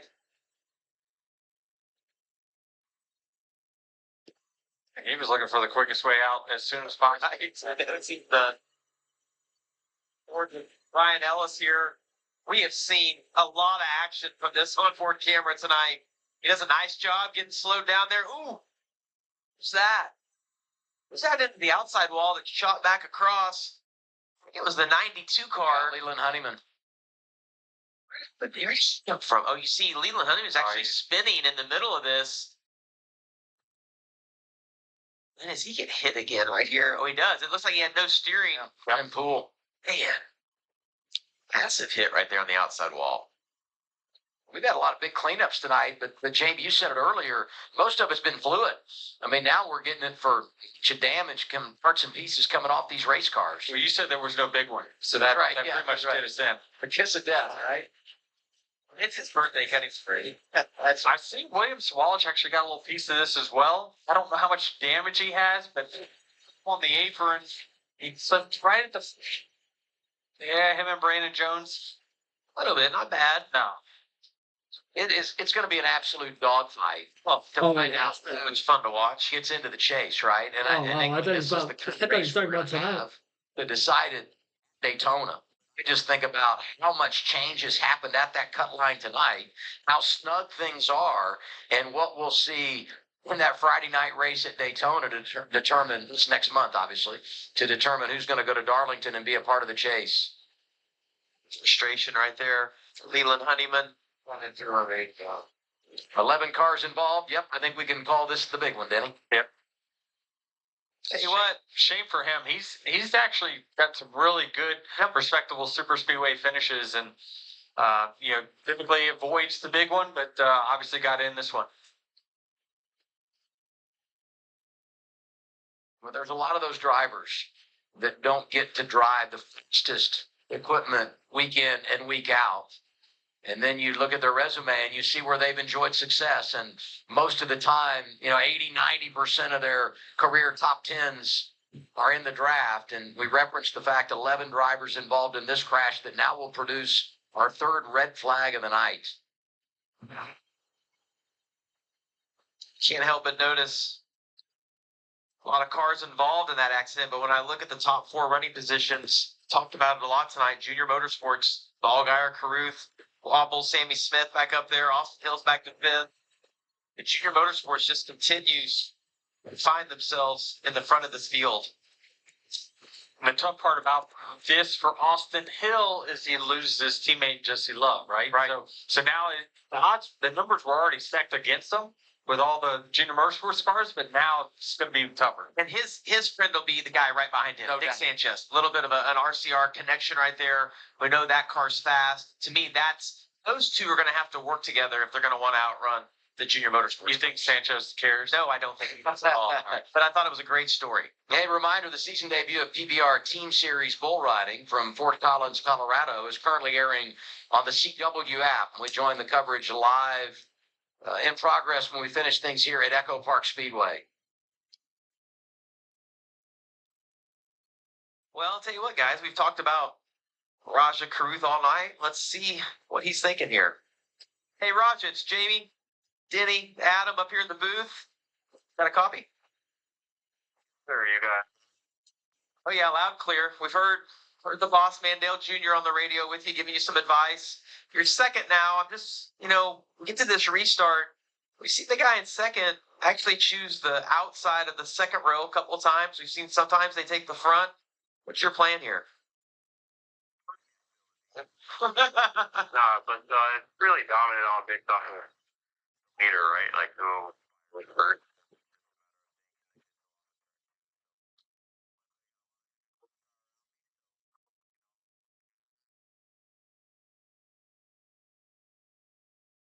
This is Danny. Just so you know, you are my race pick at the beginning of the third stage. I'd seen enough, yeah.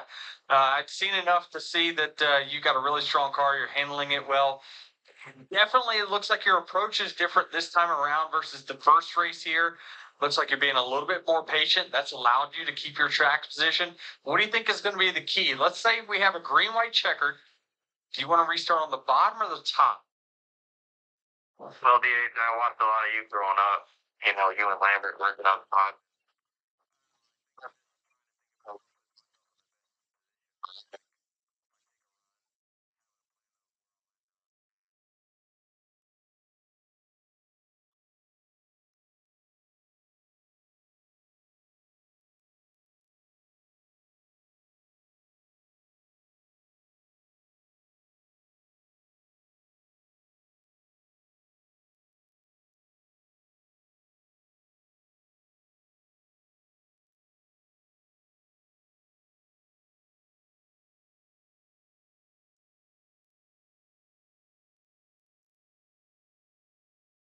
Agree. I mean, you've been making great moves, and I think that you got the right plan there.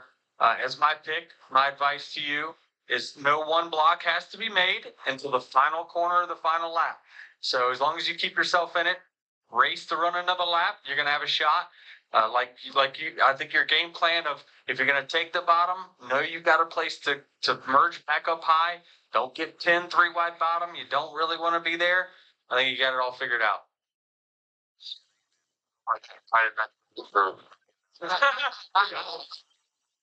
I'll tell you what, I'll put a good word in for you. All right. Good luck tonight, buddy. I can tell you, we don't need McMurray in the hoops. I can promise you that.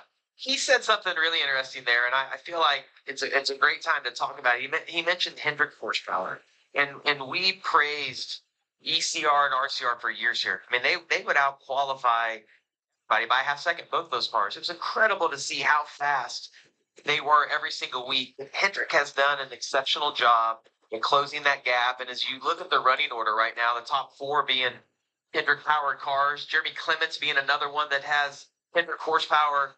It's hard to deny at tracks like this that horsepower doesn't rule everything, right? I mean, we know handling's important, but man, if it handles under the hood, that's the most important thing you can have. Well, I'm a big Raja fan. You know, he went to college and got his degree, so he's been balancing his race car career with his education. And he's getting all this advice from Denny on the radio. And just before we did the interview, Dale Jr. weighed in. Let's listen to that. Yeah, remember me? Tighten up your things. Not the tight part. Your states all around here.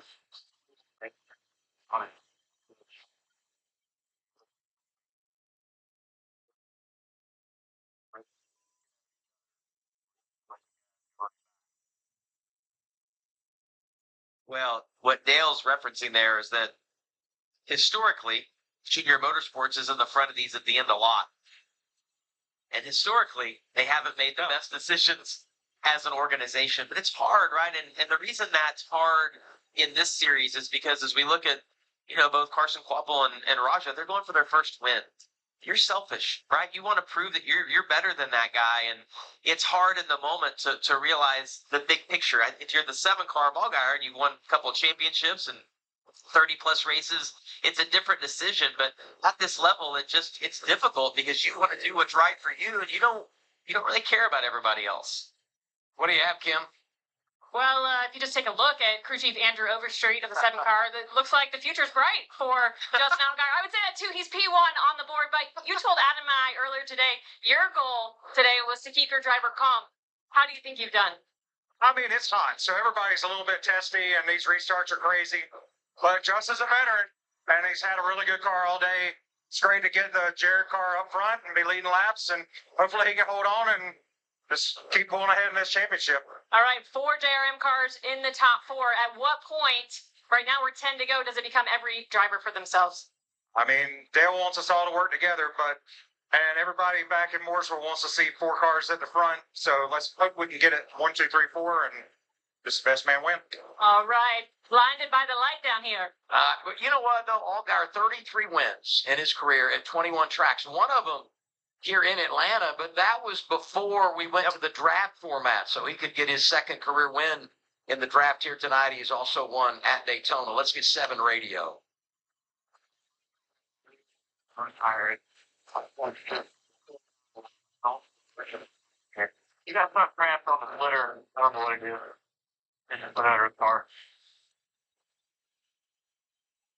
Well, what he's referencing is probably a little bit of a vibration or something that he can feel, and you don't know if it's the tires, but the air, if you get something on that splitter, can create a vibration, especially if it comes loose or something and it starts flapping in the wind, similar to like the harmonics that you would feel in like the rear windows. If you're rolling down your car, your kid rolls the windows down, you're like roll them up because it starts, buffeting the air. Yeah, any kind of debris that you get on the front of the car that actually wraps over the front and then to the Buddy, you jump right in front of their ass when you need to. nails on it with all these fellas. Any kind of debris that you have on the front that wraps over the front of the splitter and actually goes underneath, yeah, it can create a fluttering type of feel. I'm wondering if it's that or, I mean, we've run so many caution laps. You think the track's pretty clean at this point? I doubt it's any kind of rubber buildup, so more than likely it was that debris that Dale kind of saw. So it looks like it's gone. I think he's okay now. You look at the top 10, half the drivers prior to the choose have never been to victory lane in the O'Reilly Auto Parts Series. And we go back, watching Allgaier here. Yes, a little debris flying off. Like part of a fender or something. And we just had 11 car pileup. Yeah, There's There no you go. telling. You're gonna, plenty of debris out there. we're going to do the choose with 8 laps to go. We'll get the restart with 7 laps remaining.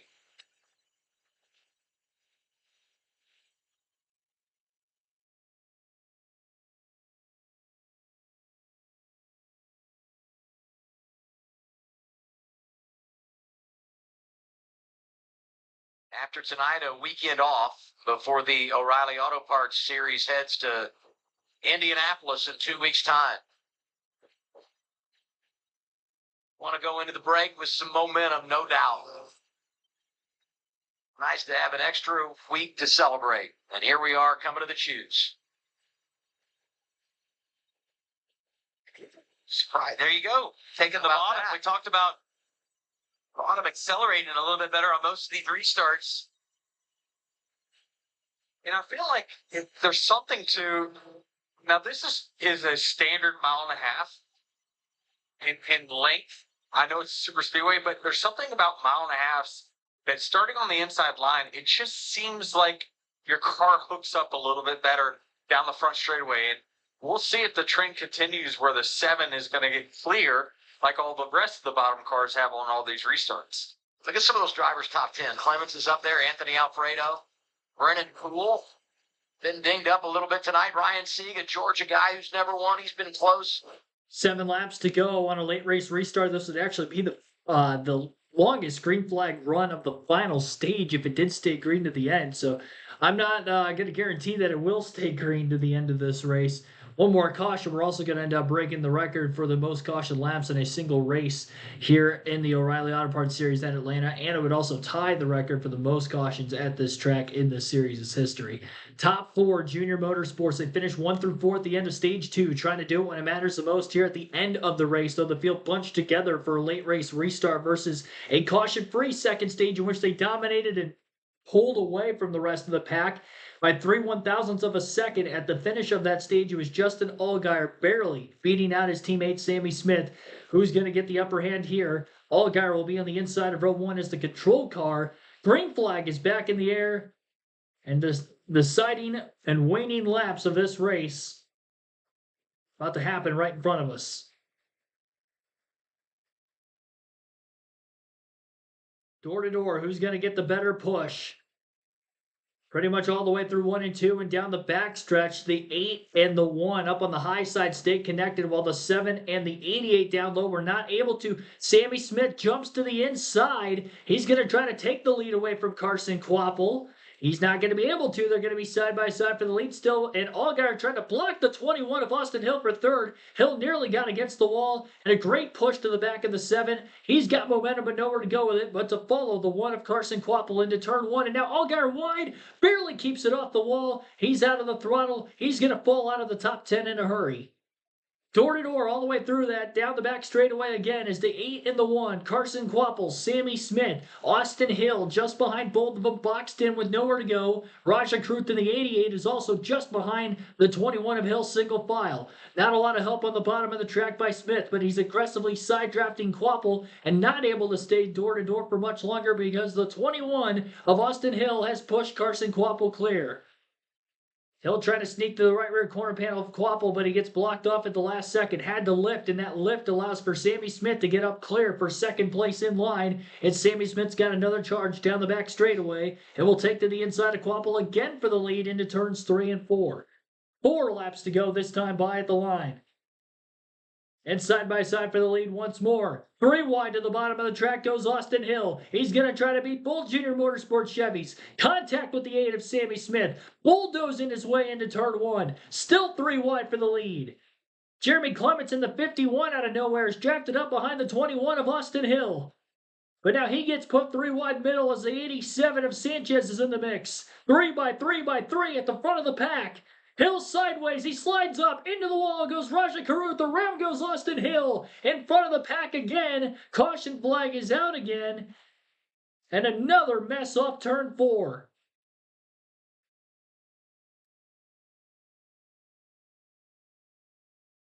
Weeks in a row. Yeah, Nick Sanchez gave him a huge shove down into the corner. You can tell that Sanchez could actually hug the bottom, and Austin Hill is just chasing his car up the racetrack. Finally got out from underneath him. Well, we talk so much about, timing and scoring, and where is everybody at the scoring loop and all of that. And just look at those drivers inside the top 5. Sammy Smith. Yeah, Sammy Smith's got damage, so you write him off. And we just got confirmation. Carson Quapple will be the leader, will be in control. But look at those top 4 and the storyline that could come out of this race depending on who is able to get it done. Watch right here. Austin Hill makes it 3 wide, going for the lead, not able to get clear. That's going to stack all these cars up. And the car to keep your eye on is that yellow 87, who's right behind third row back on the inside. They're going to get organized down the backstretch. Sanchez gets to the inside of Jeremy Clements, gives Austin Hill big shove down here. Then watch. I think there's contact right there for the 88. He's right on his bumper, though. Maybe got him a little arrow loose up the racetrack. I just am really surprised Sammy Smith did not stay behind Quapple. Yep. I hear you, but that's what caused all this chaos and essentially kind of took out the 2 Junior Motorsports cars was that, they ended up in a 3 wide situation because, they weren't clear. Your second, that's actually the optimum spot to be in these cars at the end of the race. And just, they took the run, 3 wide, and then here we go. It is really shaking up the front of this field as we get another look. Sanchez, and maybe a little contact right there at the last second. Remember we talked about we really don't think he cares about. I don't think he does. No. I mean, he's going for the win. Yeah, Austin Hill's car was questionably out of shape, a few laps before. So, he's fighting some handling stuff.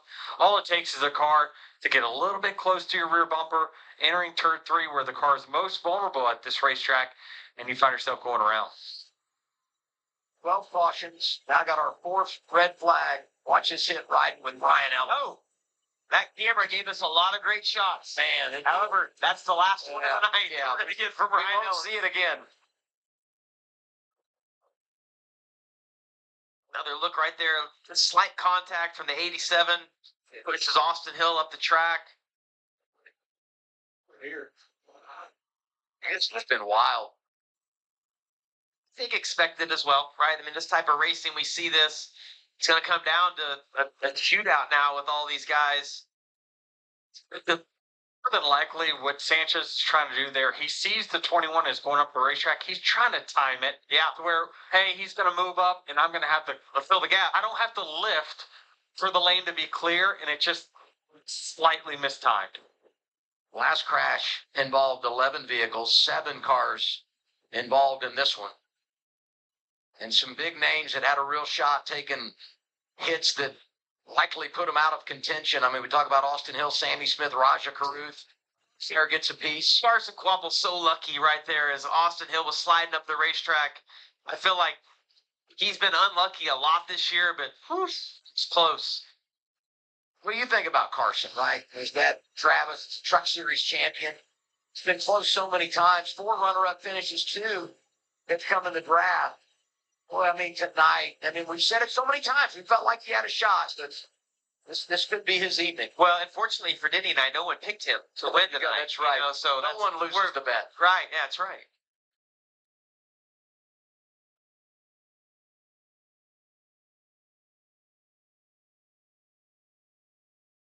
Let's hear from Jesse Love down to Carla. Yeah, Adam, he just exited the medical center. You've been watching this race. Lots of cautions tonight. Your day ended 4 wide. What are your takeaways from tonight? Yeah, definitely, disappointing move there. I mean, I wish it didn't happen, but, thought we controlled what we could tonight. Ran through some oil and lost some track position. And once the lights turned on and the sun went down my car, my wheel and Camaro came to life. So I'm really proud of the team for making a really fast race car. And same with the 21. I thought we were able to work well together tonight. And, I thought we were in good position there. It was going to be a tough mountain to climb with all the JRM cars doing a really fabulous job working together. So it was going to be tough, but honestly, my first time really watching the replay, I can hear in my amazing spotter, Brandon Esch's voice, that we were about to tear some stuff up, and we sure did. So all the Monster Jam lovers out there are having a field day tonight, I'm sure, but definitely ashamed to see a bunch of wreck race cars. At least we got an off week, so I'm looking forward to Indy. Probably going to wreck some stuff there too, I'm sure. But yeah, it was definitely a pretty tough week. Where's the 2 team go from here? You mentioned the off week. You mentioned Indy. Only 3 races left before we get to the chase.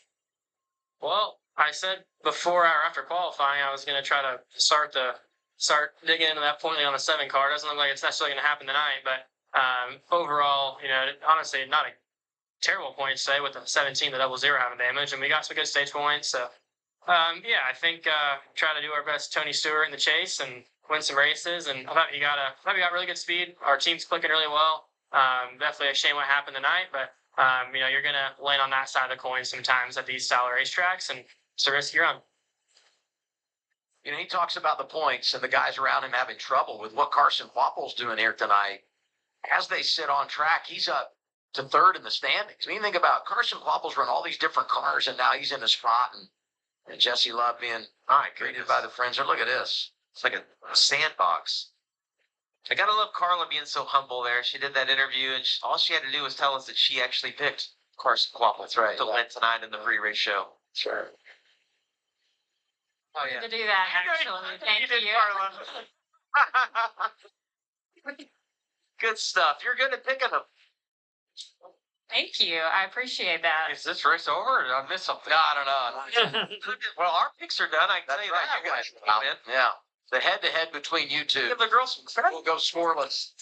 Maybe Carla can get her guy to victory lane. He's leading with overtime on the way here in Atlanta. Big hit. Couple of them. When you're on the Well, last 2 incidents being the big one. 4 red flags here tonight. We have not seen a green flag run longer than 5 laps in this final stage.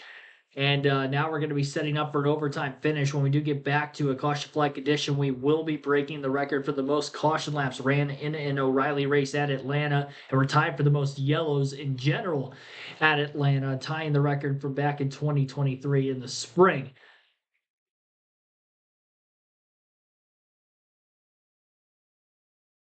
San Diego was a long one a couple weeks ago, too. It was the 4th longest O'Reilly Auto Parts Series race of all time in San Diego a couple weeks back, when we also had multiple red flags. And today we've had double that amount. Carson Quapple began things today on the front row. He started in 2nd place. He's led for only 20 laps tonight out of 161 so far, but he's been quick. He's been up towards the front. He finished in the top 4 at the end of stage 2. He won stage number 1.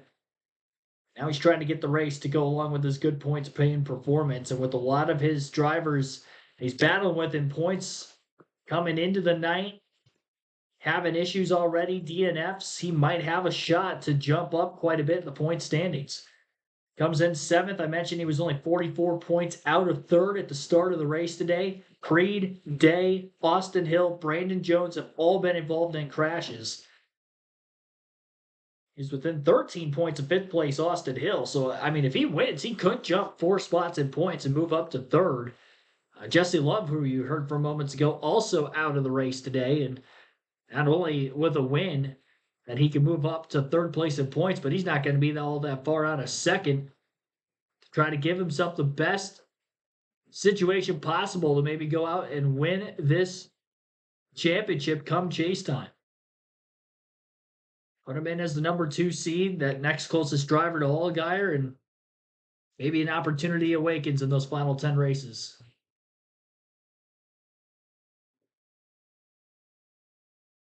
Watch it be rained out on Sunday. I hope it doesn't get rained out tomorrow. I'm excited.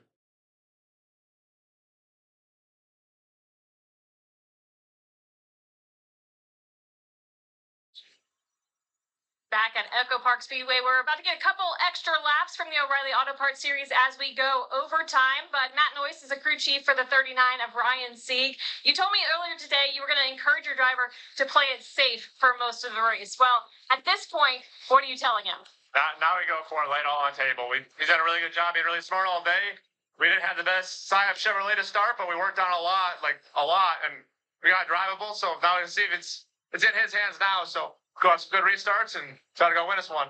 Ryan looking for his first win. 5 times he's come up short, but what would it mean to finally get the first one, you think, in his home state at his home track? Yeah, it'd be huge for him and his whole family. They put so much into the sport over all the years, so this would mean a lot to the whole Sieg family, Rod and Pam and Ryan, everybody. So hopefully we can get it for him tonight. Good luck. Thank you. Let's go through this real quick.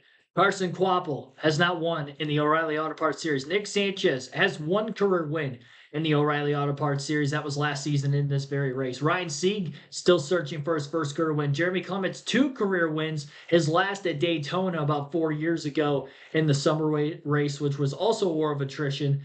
Anthony Alfredo winless in his O'Reilly Series career. So of the top 5, 3 combined wins in this series amongst those drivers. Brennan Poole, 7th in the running order for this final restart, no wins. Mason Maggio, Garrett Smithley, usually back markers, they're up in the top 10, have survived the carnage so far tonight. Overtime is getting set. 2 laps restart to decide the finish of this race in what has been a record-breaking race for all the wrong reasons. At the very least, we might get a good finish out of it. It was a war of attrition in the truck race earlier, more of the same today. Here's Austin Hill with Carla Metz outside the Infield Care Center. You put this ending into words.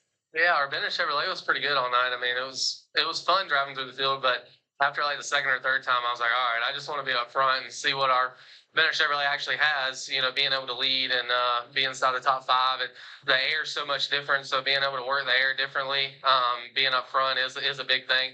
Yeah, that was unfortunate. 87 and I were working so well all day, and I haven't really seen the replay great yet, but it seemed like he was just trying to push really hard getting into a 3 and super light getting into 3. I was kind of loose all day. A lot of guys were. It was just one of those things. I kind of got up the track and couldn't save it. Yeah, it was. The 87 just barely got to me, but hey, we're going for the win, so he's still in it. I'm not. Hats off to him. So hopefully they can bring it home for everyone at RCR. That's an alliance partner of ours, so hopefully they can get the job done. You were out there. You kind of know the feeling of this track and all the different cautions we've had. Do you think it actually goes green and it finishes up? With seeing who is like in the top 10, probably not. Yeah. Guys are getting pretty wild tonight, and there's a lot of guys out there, even veterans, that are like super brave and are putting guys in really tough spots. So it's probably going to keep happening. Yeah. Some analysis from a guy that's been out there in the middle of it. It's been a marathon. It has been. 4 red flags. I mean, look at this. Our top 5 prior to the choose. And you got 3 of the 5 going for their first career win. And the other 2 have combined for 3 victories. Yep. Just mentioned that. I just look at Ryan Sieg. Here's a dude moments that's been prior. close so many times. 5 runner-ups. He was leading, I think it was at the white flag here in 2022. First time in the draft. Had his heart broken that night. And boy, to win close to home. I mean, his hometown, Tucker, Georgia, is an hour away. It would be so cool for that race team that has put in so much tonight.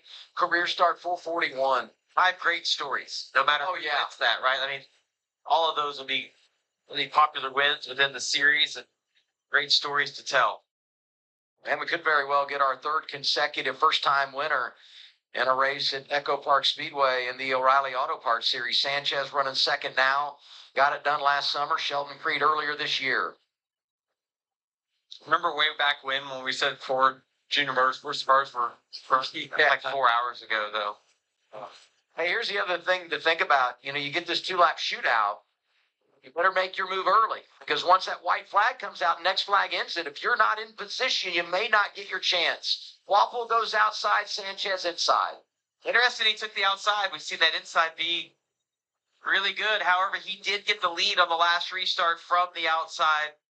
Right, so row number 1, Carson Quapple will be on the outside of row number 1, and the inside is going to be the 87 of Nick Sanchez. Mentioned 5 career runner-up finishes for Ryan Sieg. He'll be outside of row 2 for this next restart. Jeremy Clements inside of row 2. Just broke the record a couple weeks ago at Pocono for the most starts in the O'Reilly Auto Parts Series. Again, a 2-time winner in this series across the last 20 years. We'll see if he can get number 3. Cell phone race team for Clements in that family. Same for the 39 team of Sieg. A lot of small teams up at the front of the field. A win would be huge for any one of them and their organizations.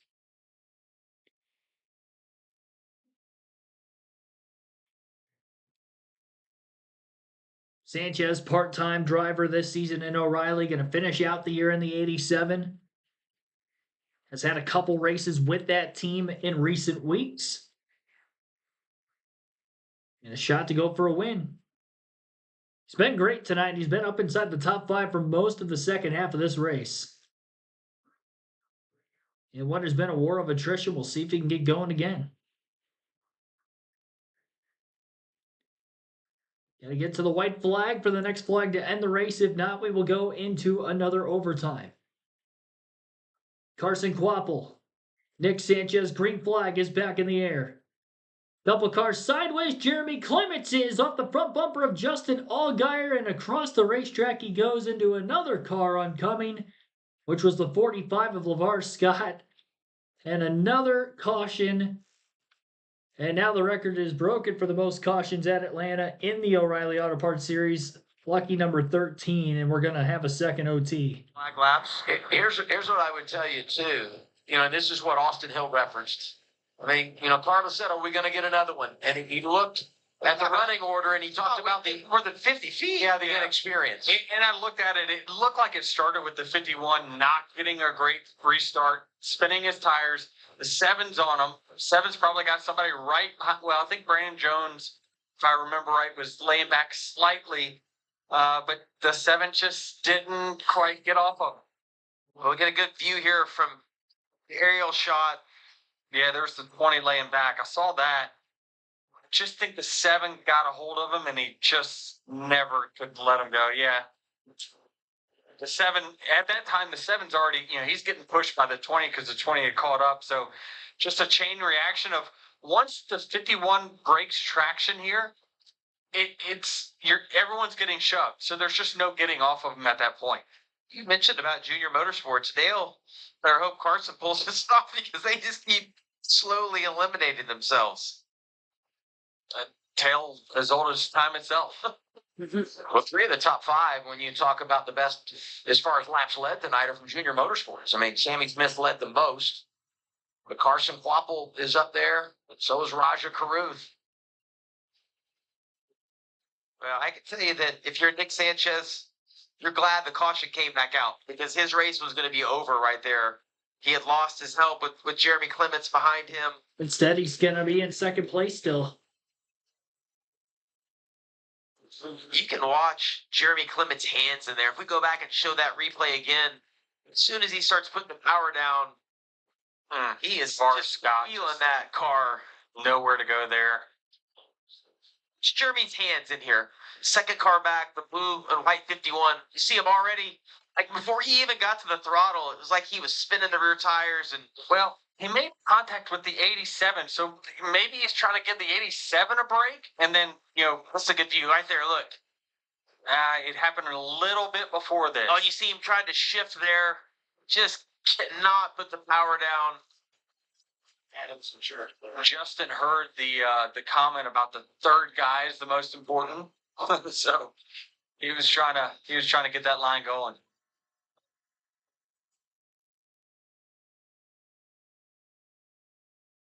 By the way, we have set the record most cautions in series history at Echo Park Speedway. Congratulations, guys. We did it. Nice work. We did it. So a week after we get our first overtime of the season, we get double overtime here in Atlanta. Kim? And Jody Meesemer calls the shots for the 87 group of Peterson Racing. Nick Sanchez, an aggressive driver, an aggressive restarter. So how do you like your chances here in double overtime? I wish we could choose the top, but hate to give up the front row. Just hate to 21, all that happened, but it's part of this kind of racing. But feel good about our shot. We'll just see how the restart plays out. And what would a win mean to this small group? Oh, it'd be huge because it is a small group back at the shop, and it'd be really huge. And just a reminder, Nick Sanchez was the winner last year here at this racetrack, albeit in a different car. But remember, he's splitting time in that seat with Austin Green. Austin Green is on site. He's actually up at the top of the pit box as well. Well, Austin Green's been going to all the meetings and helping out when he's not racing. And so I give him a lot of credit because they've kind of, yo this thing back and forth as to who's driving the car week to week. But Austin did a great job on the road courses out west, finished top 12 both races. Sanchez finished 12th last week at Chicagoland. And here he is tonight. And you talk about the Peterson Racing Group, owned by Doug Peterson, multi-time Trans Am champion, driver, owner, as you see Austin Green here. It's their first full season. They formed the alliance with Richard Childress Racing. They've had their fair share of growing pains as a new team, but they've got better and better. And talking the garages, they'll have 2 full-time cars in 2027 to lay the foundation with a victory, and what that would mean, it just would be huge. Well, the big thing too, and Denny will appreciate this, when you're a team owner and you're spending all your money, when you can win, you're willing to spend more money. When you're not having success, it's hard to keep going, but when you have some success on the track, it drives you to want to get better and better. Top 6 prior to the choose have combined for 1 win in the history of the series. It's interesting to see Sieg down on the apron, wondering if you think they're close on fuel. I don't feel like anybody's really mentioned that. Surely they can't be with the amount of caution flags we've run. Yeah, but if you think if anyone's dealt with some fuel problems this year, Caution, maybe. Yeah, I mean it's that Haas factory team and that is an Alliance car. But you got to think Carson's taking the top again. That's what he did last time by. Sanchez lined up on the front row again. Who's going to have behind him to push him now, though? Well, top friend of Poole, yeah. Poole lines up behind him. He'll be a good push. I go back to Daytona. You're right. Brent Poole was right there in the game. Placed position to win that race, yeah. And he might be in position to win this, too, if he can push Sanchez out to the lead. But look at Viking. Alfredo row 3, Retzloff row 4. And Retzloff with a chance to really solidify a spot in the postseason tonight with only 3 races to go. He's plus 70. Just got to finish it. Look at Allgaier thinking maybe saving some fuel, being concerned. Run a lot of laps here. Yeah, with the pickup being on the right side, the car's they're counting on the G-force and the banking to kind of take the fuel up to the right side. That's where the pickup is. So they're just doing a little bit of, precautionary. Let's get it back in the field back up here before this restart. And after you saw that restart on the front stretch, if I'm here, I like to give the rears a little courtesy spin as well. Just get them a little bit more. A little heat in them here. Maybe. Yeah, and I mean, these tires have been on the car for every step of this stage. Even though we haven't had a lot of green flag laps, it's still laps in general, and a lot of heat cycles with the amount of restarts that we've had as well. 10 cautions in the final stage alone. So here we go. Another chance for Nick Sanchez on the inside of row 1 and Carson Kvapil on the outside of row 1, both trying to go for the first wins of the season. Kvapil trying to go for his first in his career. A lot of drivers looking for the first time ever wins in this series in the front couple rows. Green flag is back in the air. Another car goes wide. Ryan Sieg might be stumbling on fuel as we get to the green flag, and the race is on at the front. That was the drafting help that Carson Kvapil needed for a push. He's going to fall out of the top 3 positions now and still needing help on the outside of the back straightaway. And now move to the bottom by Brennan Poole in the 44, who's kind of come in from out of nowhere, restarted on the inside of row 3, bypasses the 87. Sparks are flying out of the back of the 7 of Justin Allgaier's car on the inside. He's going to try to get a push. Poole leads, coming to the white flag. First lap lead of the day for Brennan Poole, and 3 wide into turn 1 contact and a crash up against the outside wall between Brennan Poole and the 87 of Nick Sanchez. And with his car sparking, it's still Justin Allgaier down the back straightaway, trying to hold on for the win into turns 3 and 4. He's got Parker Retzlaff looking for his first series win just behind him. Retzlaff closes in the bottom lane. Not going to have enough time. The guy who's dominated the season will win the war of attrition race as well. Justin Allgaier, 6th win of the 2026 season. Unbelievable. Looked like Junior Motorsports threw it out the window, and they still get the job done at the end of it. Damaged car and all, Justin Allgaier has won at Atlanta. 15 laps led on the night. A 1-2 finish for Junior Motorsports as well there. Carson Kvapil stealing 2nd place late from Parker Retzlaff on the final corner of the final lap. And a heartbreak for both Sanchez and Poole, who were 1st and 2nd, coming to the white flag. A crash with each other in turns 1 and 2, taking them both out. Allgaier with the race win. Carson Kvapil finishing 2nd. Parker Retzlaff 3rd. William Sawalich 4th. And Anthony Alfredo with back-to-back top 5s finishing 5th. Miracle run for Garrett Smithley in 6th place. Brandon Jones 7th. Kyle Sieg 8th. Raja Caruth 9th. And Jeremy Clements finishes 10th. With Mason Maggio at 11th. Josh Bilicki 12th. Patrick Starpoli 13th. Dean Thompson 14th. And Glenn Ring finishing 15th. 16th for Ryan Sieg after running out of gas coming to the green there. Brennan Poole crashed in the last lap while leading coming to the white flag, finishes 17th. Sammy Smith 18th. Nick Sanchez in that same crash with Poole finishes 19th. First car off the lead lap, it appears. Actually, technically would have just not finished the race, but a DNF on the final lap for Sanchez. Blaine Perkins finishes in 20th. Rest of the finishing order as follows. LeVar Scott 21st. Austin Hill out of the race 22nd. Ryan Ellis 23rd. Brent Cruz 24th. Sheldon Creed 25th, Jesse Love 26th, Jordan Anderson 27th, Leland Honeyman 28th, Nick Lights 29th, Jake Finch 30th, 31st for Corey Day. Sam Mayer 31st, and 32nd Corey Day. Taylor Gray 33rd, Harrison Burt 34th, Logan Bearden 35th, Carson Ware 36th, Joey Gase 37th, and Jeb Burton rounds out the 38-car field. We had a total of 18 drivers DNF tonight, almost half the field of 38 cars. Margin of victory for Allgaier. We'll check it right here. Margin of victory actually does not show. At the last lap speed, it says 56 seconds. That obviously isn't correct, but Justin Allgaier, race winner. Here he is on the front stretch at Atlanta. Here again. Right here, this team. So proud of everybody at Junior Motorsports. We had 5 great Chevrolets today, and I knew at the end there was going to be some guys close on fuel, and you just never give up. Andrew Overstreet, this whole 7 team, Eddie the Hot Spotter, they talk over and over again about not giving up, and that's what this team's all about. So I wish my wife and kids were here. They're not here. I gotta say, a big thoughts and prayers to Rick and Chrissy and Sierra Graham. They got some stuff going on at home. And How about that? Grant, baby. Phil Markham from Round Kennedy Parachute Team, we lost him this week as well, and it's been a lot. But Mike Jarrett, Jerry Logistics, so cool to have these guys here with us today. Mike's right here. So proud to get them back in victory lane. Hey, buddy. Told him I wanted one of those barrels before the race, and he delivered. So all of our partners, Brand Fresh Agriculture, Arby's, Roto-Rooter, Carolina Carports, HendrickCars.com, Logistics, Chevrolet, the Hendrick Engine Shop, Hendrick Chassis Shop, every man and woman that works at Junior Motorsports, you fans, it was electric. I didn't know what was going to happen at the end of the race there, and it came down to one. So Man, God is good all the time. I got to thank K1 Race Gear, Ride Helmets, Off-Axis Paint, just everybody that's a part of this organization. It's been a rough week. Motorhome blew a tire and crashed, and glad that my driver's all right. We've had all kinds of stuff going this week, so it'll just makes it a little sweeter. As I say, winning helps a lot, doesn't it? 6th win of the year for the 17. Justin Allgaier, a winner again in Atlanta.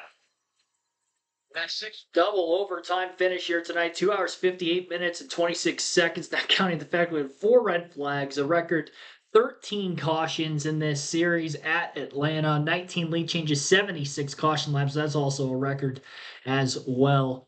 Thanks for tuning in on a long Saturday night here at Atlanta for the O'Reilly Auto Parts Series. We'll be back again at 6:30 p.m. Eastern at Atlanta tomorrow for the NASCAR Cup race. Appreciate those that tuned in all day long for live commentary coverage. Of course, we had the truck race earlier this afternoon at Lime Rock, and now this one here. Main event tomorrow night. Hope to see you for that. Have a good rest of your Saturday. Thanks for watching, everybody. Catch you tomorrow.